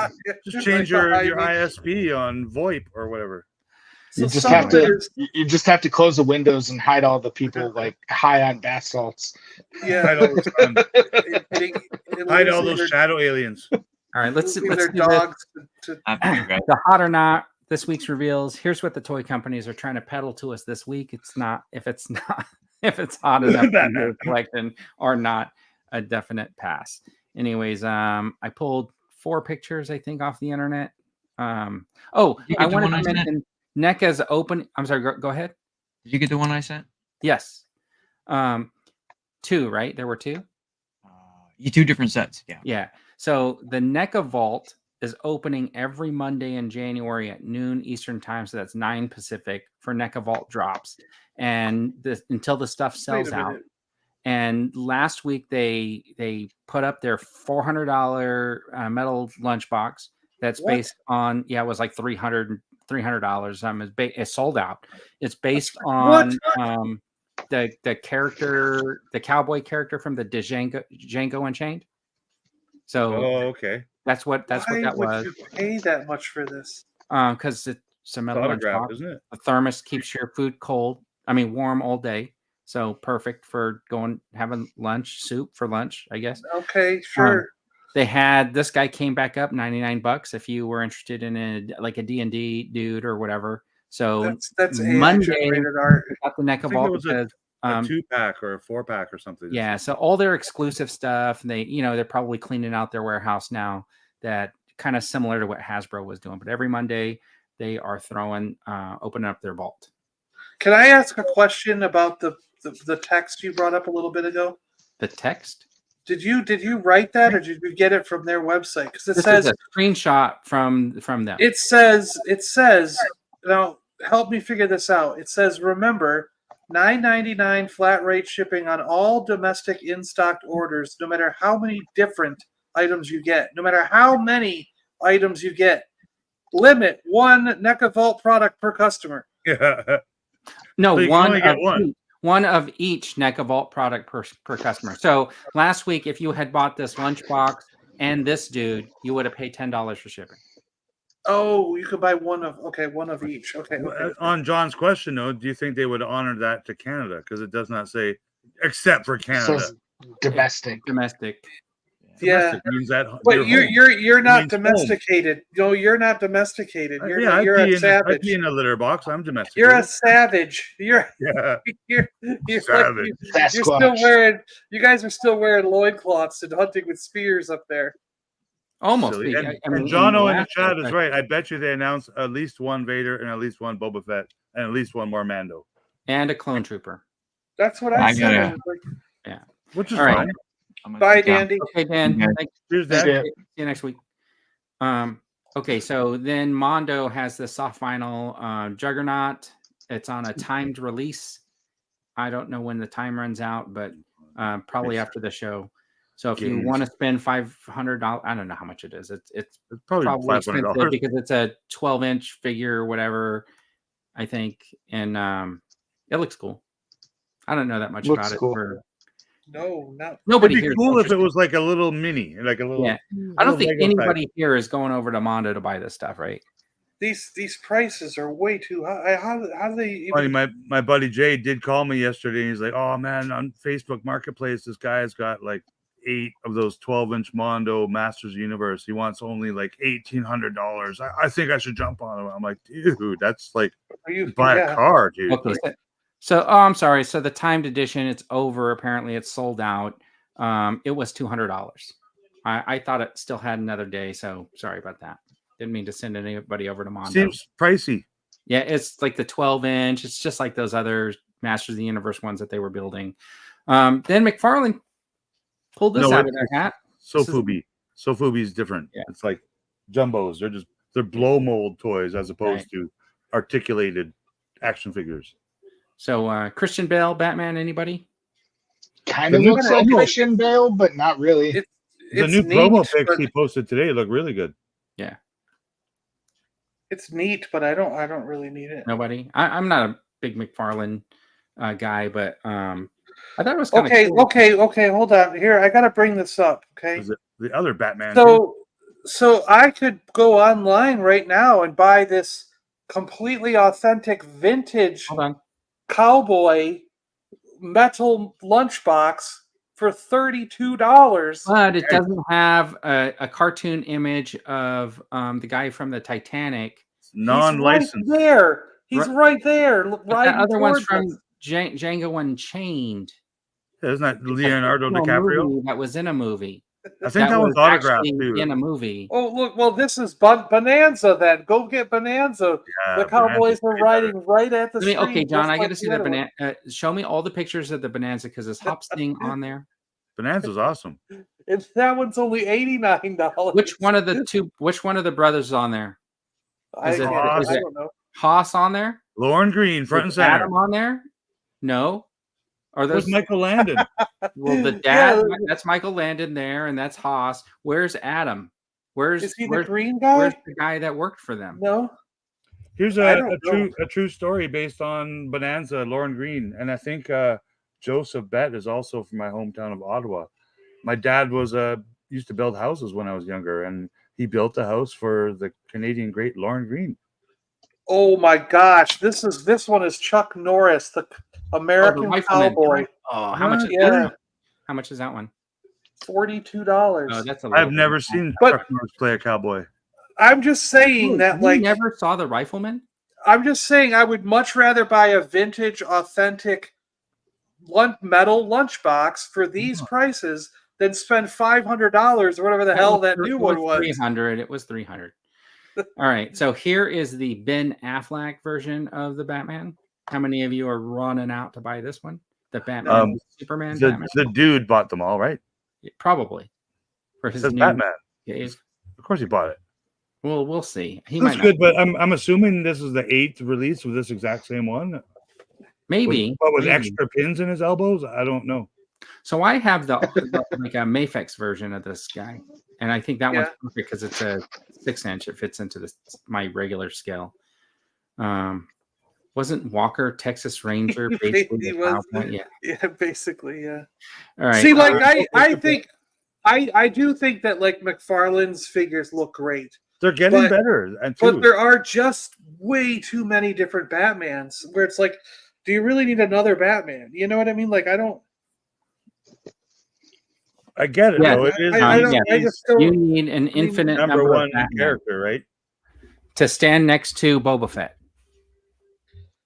But he'd be an inch taller. Right. But I can see. I guess I can see it for someone who has like a strict Batman focus. Like if you were only buying Batmans, it is kind of cool to have this many different versions. Batman. Yeah, every version. Every ever conceived. There's always a Batman available, right? Yeah. Batfleck. What about this thing? I mean, like this is from some comic or something. It's pretty cool and unique. It's not my thing. I actually have this one that has the black wings instead of the have gold. it too. So what do I? And the legs keep falling off. So what do I need another figure where the leg's going to keep falling and then they did it in black and red, and then they did it's a repaint then. Yeah. This is repaint. Yeah. Look cool the first 5 times they released it, but come on Amazon Canada if anyone's looking. Yeah. So mine hasn't fallen apart. I don't know why yours is. Mine hasn't fallen apart. I don't know why. How many of these new figures are going to become collectible? Is his thing. It's not like they're retro. They're all going to be collectible. But in 50 years, we're going to find a warehouse full of McFarlane Batman figures, and they'll be worth tens of dollars. Tens, nines, and it'll be like worth $1 billion. Did you guys see how awesome this is? This jumbo Boba Fett? Yeah, the jumbo Boba Fett. Yeah, someone sent me a link for it, I think. So Entertainment Earth is shipping this, and General Giant hasn't even got it yet. That's crazy. That usually doesn't happen. Usually, I kind Do of you know the person who did the artwork for the card? No, no, I didn't do the card. I did the figure. But oh, nice. I designed this figure. You designed it. That's awesome. With Ahsoka. So I'm kind of looking forward to this one more. How many of these did you get to sign your closest friends? I got one for my mom. Will they send you one of each that you designed if you designed them, or do they usually do? They have. I know you got the Ahsoka, but I was just wondering if you'll end up with this too. They have so far. I've only bought one jumbo figure. Nice. I still want to find a Yoda, but every time I see it go, it's too expensive. It's crazy, man. I was at my toy traders again 2 weeks ago, trading in some toys, and I have my jumbo 4-pack, like an early bird, R2, Chewbacca, Luke, and Leia, and it's like a suitcase. The thing, it's big. Huge, right? I can't display it in my little 32-foot square apartment, so I'm trying to sell it, but all the people that have offered to buy it live in Ontario or Florida, and it will cost $200 to ship this thing. Yeah. So I went there to try and trade it, and I'm like, "Hey, you got Jumbo Boba Fett over there?" I go, "Let's work a trade." He wanted $500 for Jumbo Boba Fett, man. No, that's too much. I saw him at Comic-Con last year for much less than that. That is too much. Yeah. When they're $300 online, but still, I can't do it, man. I can't spend that much on one, as much as I want a Jumbo Hammerhead. All right. And then Dan was showing me these. These are the little armory accessories that are available on Big Bad Toy Store. They're from TomTech. If you are a 6-inch action figure collector and you need some accessories like a shovel, or a sledgehammer, or duct tape, knife. Yeah. That's awesome. Roll of duct tape. That's actually pretty cool. It is duct tape, an X-Acto knife kind of thing. I think this is like around $30 for all that stuff, but it looks pretty cool. Everything's in like a kind of a matte color, so you'd have to do some painting probably for like the handles. 1/12 is a 6-inch scale figure, right? Yeah. Scale. I'm an accessory whore. I love accessories. I know Vern does too. I love them. This looks really good. The duct tape would be really kind of cool. The sledgehammer I really like. And that chainsaw you're going to get with like one of those G.I. Joes, right? But I mean, if you need an extra chainsaw that looks more... Or what's that Ash guy from the horror movies? He's got like a chainsaw arm. Looks like they've got a karambit. Yeah, sometimes I think about those figures like the Ash versus the Evil, those figures just for the accessories. Right, like for sure. Like the Neca Warduke I just got, he's got like 4 swords and like 3 daggers and 4 hands, and I'm like, what the hell? I don't need all this extra crap. You can't hold it all. Yeah. So I almost got the Freddy Krueger because of the hat. I wanted the hat when I was trying to make a custom Indiana Jones, but I think it would have been a little bit too big. But anyways. Along with the armory is this little armory rack where you can keep all your accessories and stuff like that. So I thought that looked pretty cool. I like it because when you think about like the his tank, it has like an armory rack inside. So the rifles and stuff fit really cool on there. So this would be really cool to like sort of display your stuff in the background. But I think that was it. I mean, it was a light week. I didn't see very much out there. Did I miss anything? I saw a new Shogun Godzilla. I didn't see the Shogun. Oh, but it's a smaller one. Yeah, it's the 7-inch scale. Yeah, the Ultimates one. That was. Oh, yeah. Where are the pictures for that? Hold on. I thought I put the pictures on there. Have you even looked at that Google Drive yet? Yeah, that's what I pulled those pictures down, and I'm like, you're right. I had that picture. Hold on.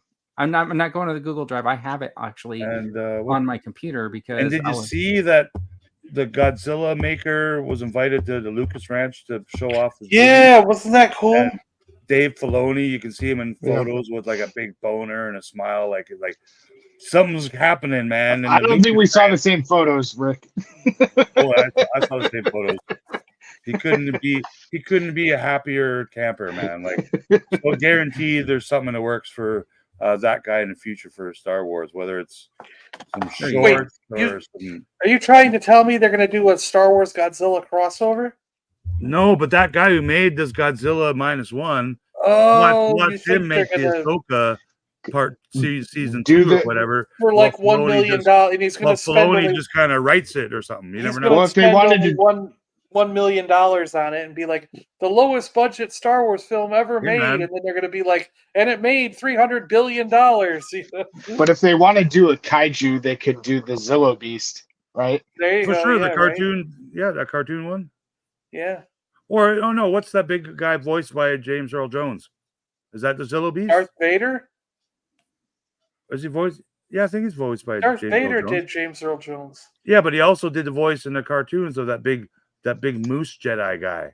No, that's Tom Baker from Doctor Who. Oh, sorry, Doctor That Who. dude. Sorry, yeah. All right, that was the Godzilla. Oh, Bendu. Yeah. Bendu, this- that's the name. this Yeah, is he's gonna almost like be- a kaiju guy. This is No, not because of kaiju, McFarlane's just because of his Lynn directing and style. Batman. See, that's pretty cool. Hair over the mask. Yeah, I like that one. And like how real does that Imagine jacket look? Like all that's the just badass, man. But it's AI. AI is the devil, like Funko Pops. Who will take over the world first? Funko Pops or AI generated stuff? Well, when the AI Funko Pop comes, that's when you're in trouble. Well, What are you the talking Funko- about? What's have the you seen AI the people generated cut- Funko Pop look like? Have you seen the people with the AI? I mean, the Funko Pops. They cut open the heads and there's a brain in there. Those are the ones with the AI built in. Ooh. There's not a brain in there. Is there really a brain in there? Have you not seen the videos where people cut open the heads and there's like a brain inside of the Funko head? That can't be real. They're You made by don't the think so? same people that make those You shadow should go alien videos. go get a man. Funko and cut it open and see if there's a brain in there. That's why they make the videos. I also saw this video the other day where these people found like a secret room behind the wall in their closet. And And it's full of Funko Pops. no, I was so mad about it because I was like, look at this. And they were showing like the little screw hole, and then they cut open the wall and stuff like that. And there was like insulation in there. And then they climb in there and they're showing the room. And I'm like, oh, so they're renovating their walk-in closet. And to make this video, they just built like a wall in front of the door, like 2 feet behind the Oh, door. so it's and all they just fake. hung a rack, like they put up a bar and hung some clothes in there and pretended like they had this really tiny closet in their room. And then they discovered another room, but it was obvious to me that closed-off was a walk-in walk-in closet, right? Still had shoes And I'm on like, the man. racks. And then I went to go read their comments, and then the person was like, "Man, you have found 4 hidden rooms in your house." Well, you got. I thought you were gonna talk about the videos where they do that, where they're like, I was expanding and I cut a hole in the closet and it went to a parallel dimension where there was no people left alive. And they go No, in, I haven't Yeah. seen that. I haven't seen that. Oh, and have you seen this? I did some research on it and I was thinking of going there, but it's actually a mall that closed down in Miami Uh-huh, and it's totally empty, but they still let the public in to walk. right? And if you go there early, like say 3 or 4 in the morning, you'll get there before the power walkers because the power walkers show up at like 5:30 or 6. Okay. So you can walk through the whole mall, and all the shops are still there with stuff in them. Like some John, of them I even have. dare you to dress up like you're in that game, The Last of Us. What and time film do the yourself shadow walking aliens through the show mall. up at the mall? So in people Miami. have been videotaping it, saying, "Look, this mall is completely vacant of people. It's like I'm in I will What would step into a happen- parallel what- universe where everyone what is would- dead." What would happen if you hired a bunch of street actors to zombie themselves up and then just hang out in the mall for the power walkers?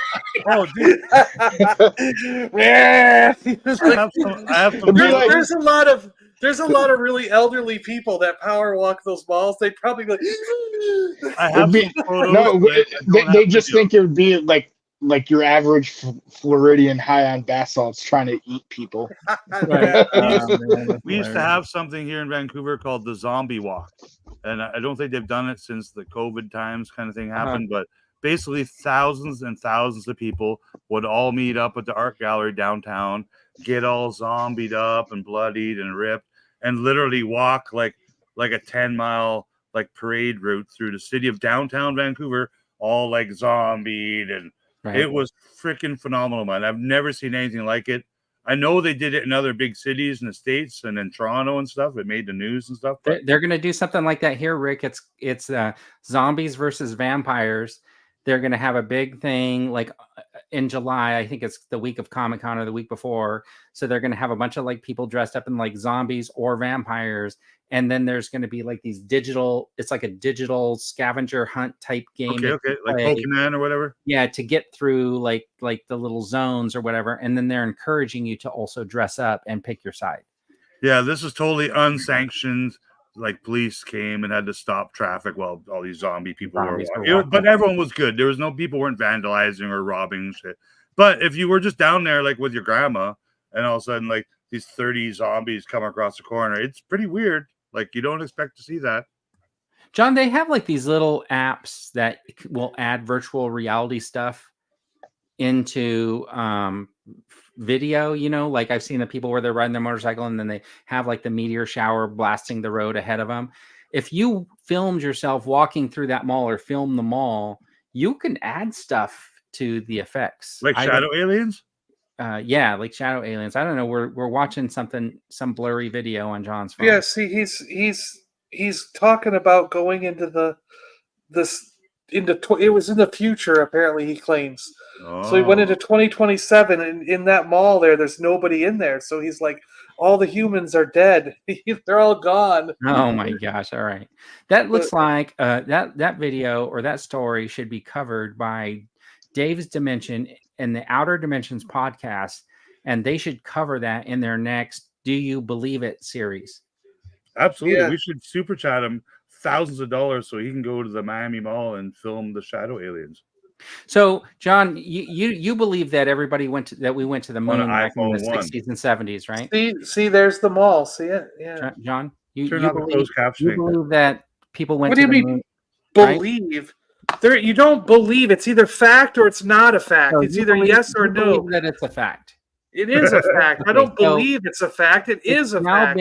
It's now been, so let's say 1970, 30, 40, 50, 53 years. They went in 69. 54 years, and a company cannot send an unmanned chip to the moon. It couldn't get past like the Earth's atmosphere before But they can do AI-generated art. They couldn't even turn the arrays so that the solar panels could like hit the sun consistently, and they had to burn that ship up in the atmosphere. What do you think it was about the technology in 1969 that allowed people to like get in a ship made out of tinfoil and land on the moon? And basically leave a bunch of stuff behind that not one person has taken a high-resolution photo of since we left. Vern, you can shoot a laser. You can shoot a laser at the moon and get a measurement from the reflector they put on the moon. Right. With your iPhone 1, you can do that. Right. Yeah, what about this Mars rover? Do you think that thing's just driving around in the Utah sand dunes or whatever? Oh, on Mars. Yeah. Because have you seen any of those pictures where you can go around the thing? Does it actually leave tracks? Because I've never seen the tracks. No, there's another little Mars rover behind it that goes just like wiping up the tracks. Wiping up. Broom.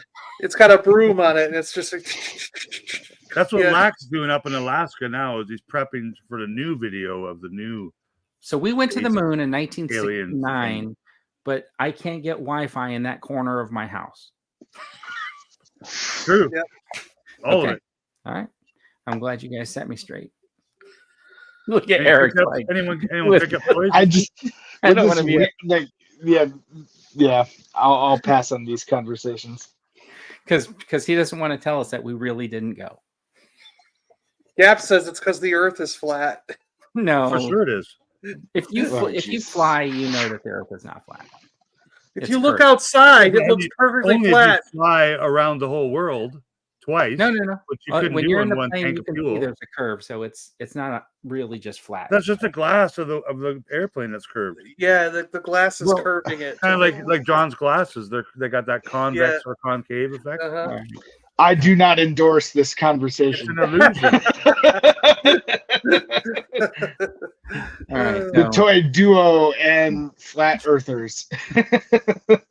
Well, because we mentioned flat Earth, after this is done, you're going to get 1,000 comments bashing us for making fun of flat Earth. And Eric's going to see new ads on Hulu that are about flat Earth.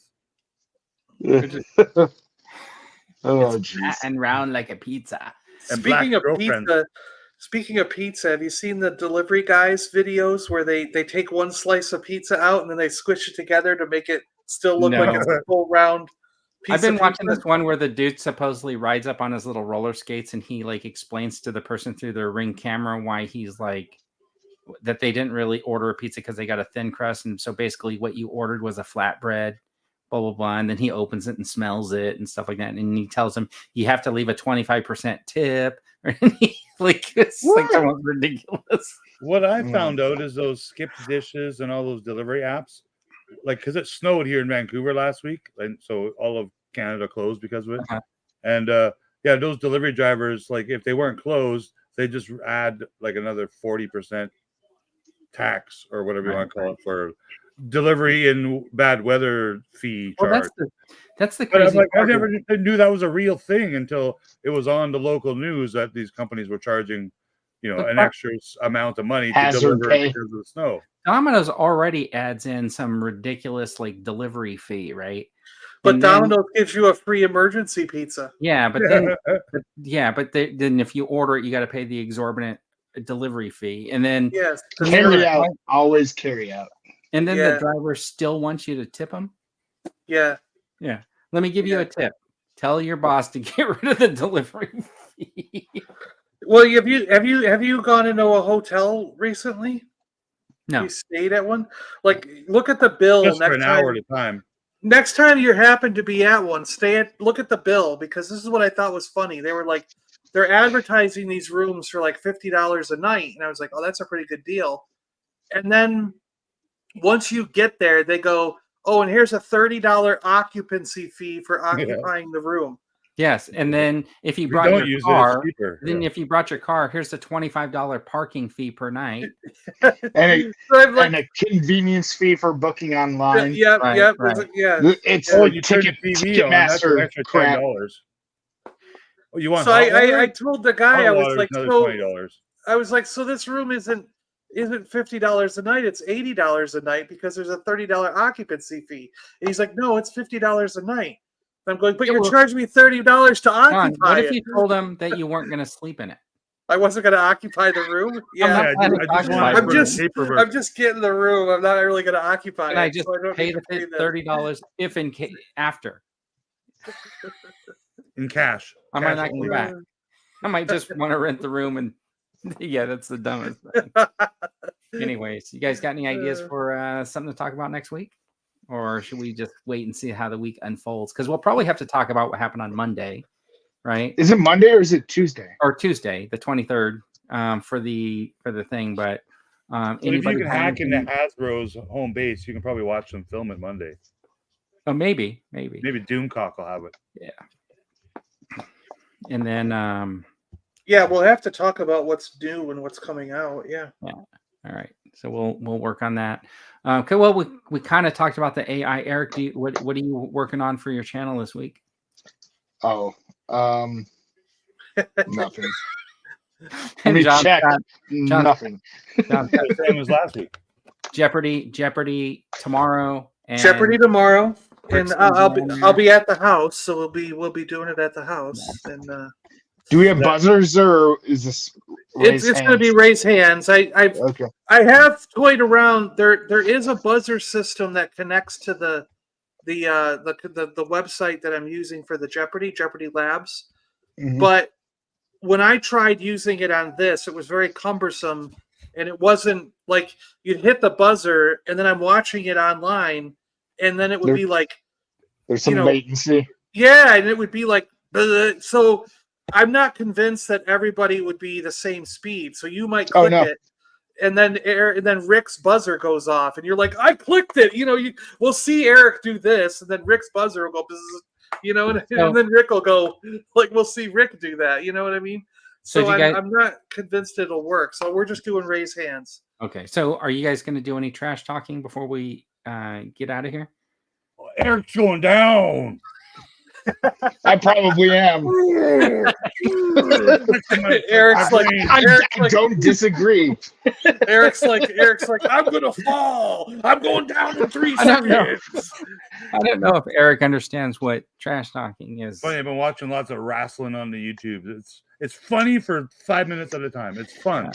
Oh, you know, And I do want to encourage as many people as possible. Try to be there right when we start at 1:00, because there is more happening to this mystery as to what's going on with our co-hosts. Yeah, what's up with that? That was very I know. confusing last week. Dino showed up at the end. Yeah, Staged. It's all staged. No, It's a conspiracy or something like that going on. Yeah, there's some co-host drama going on. We'll see what happens.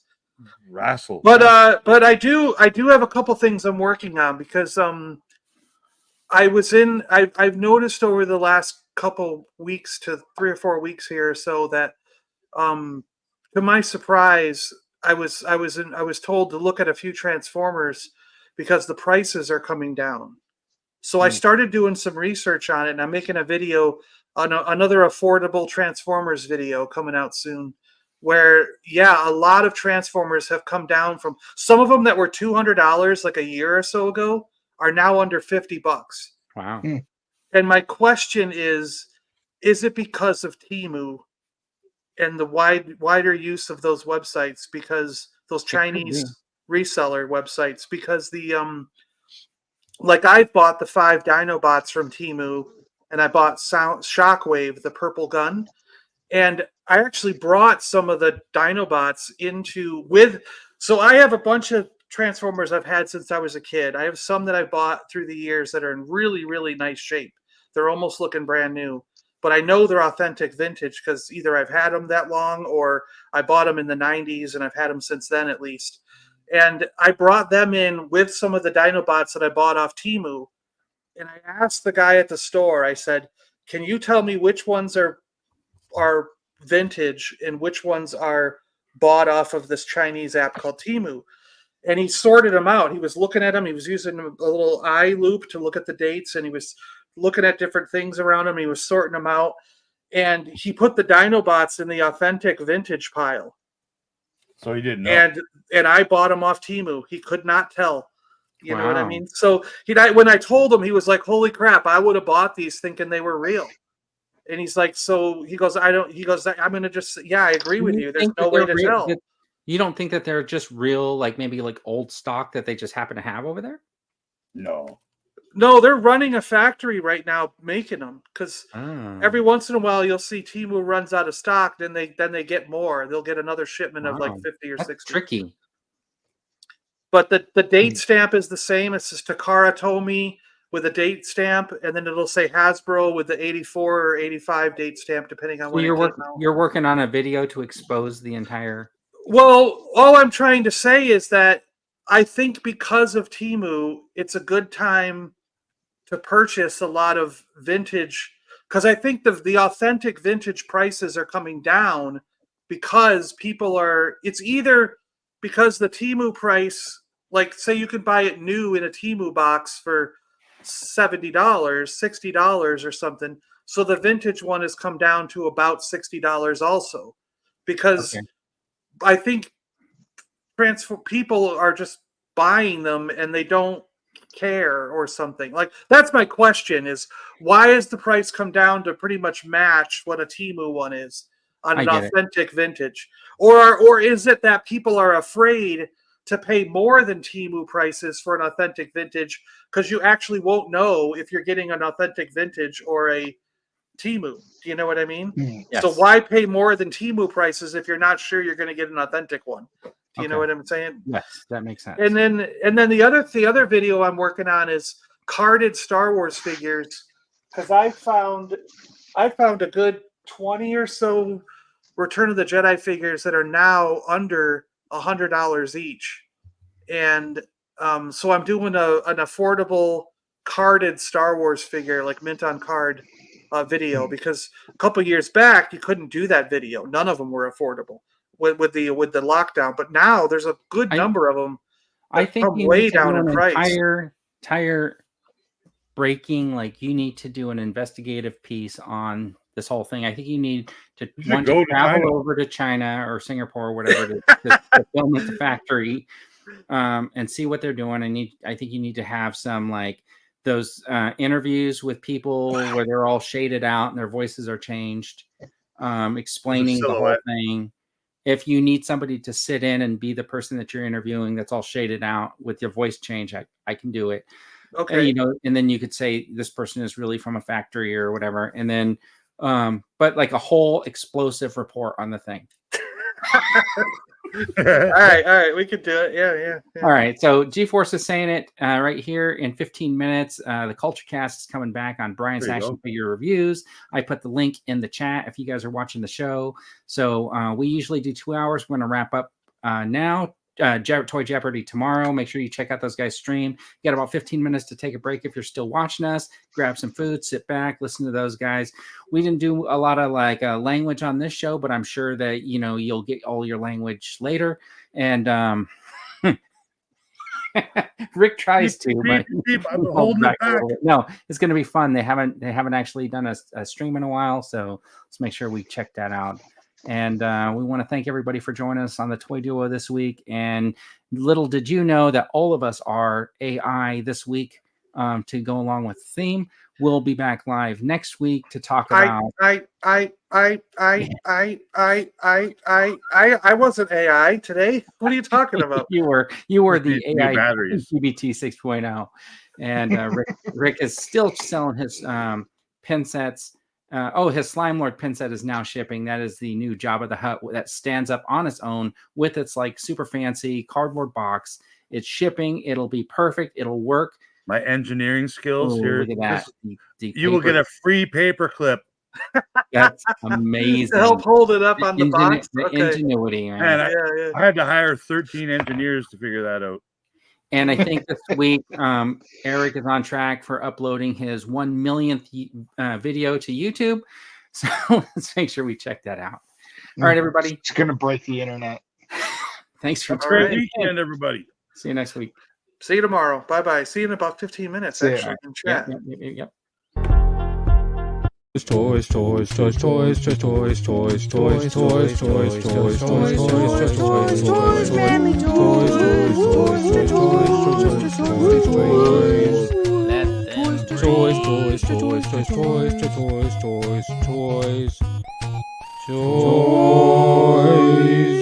And TV and movies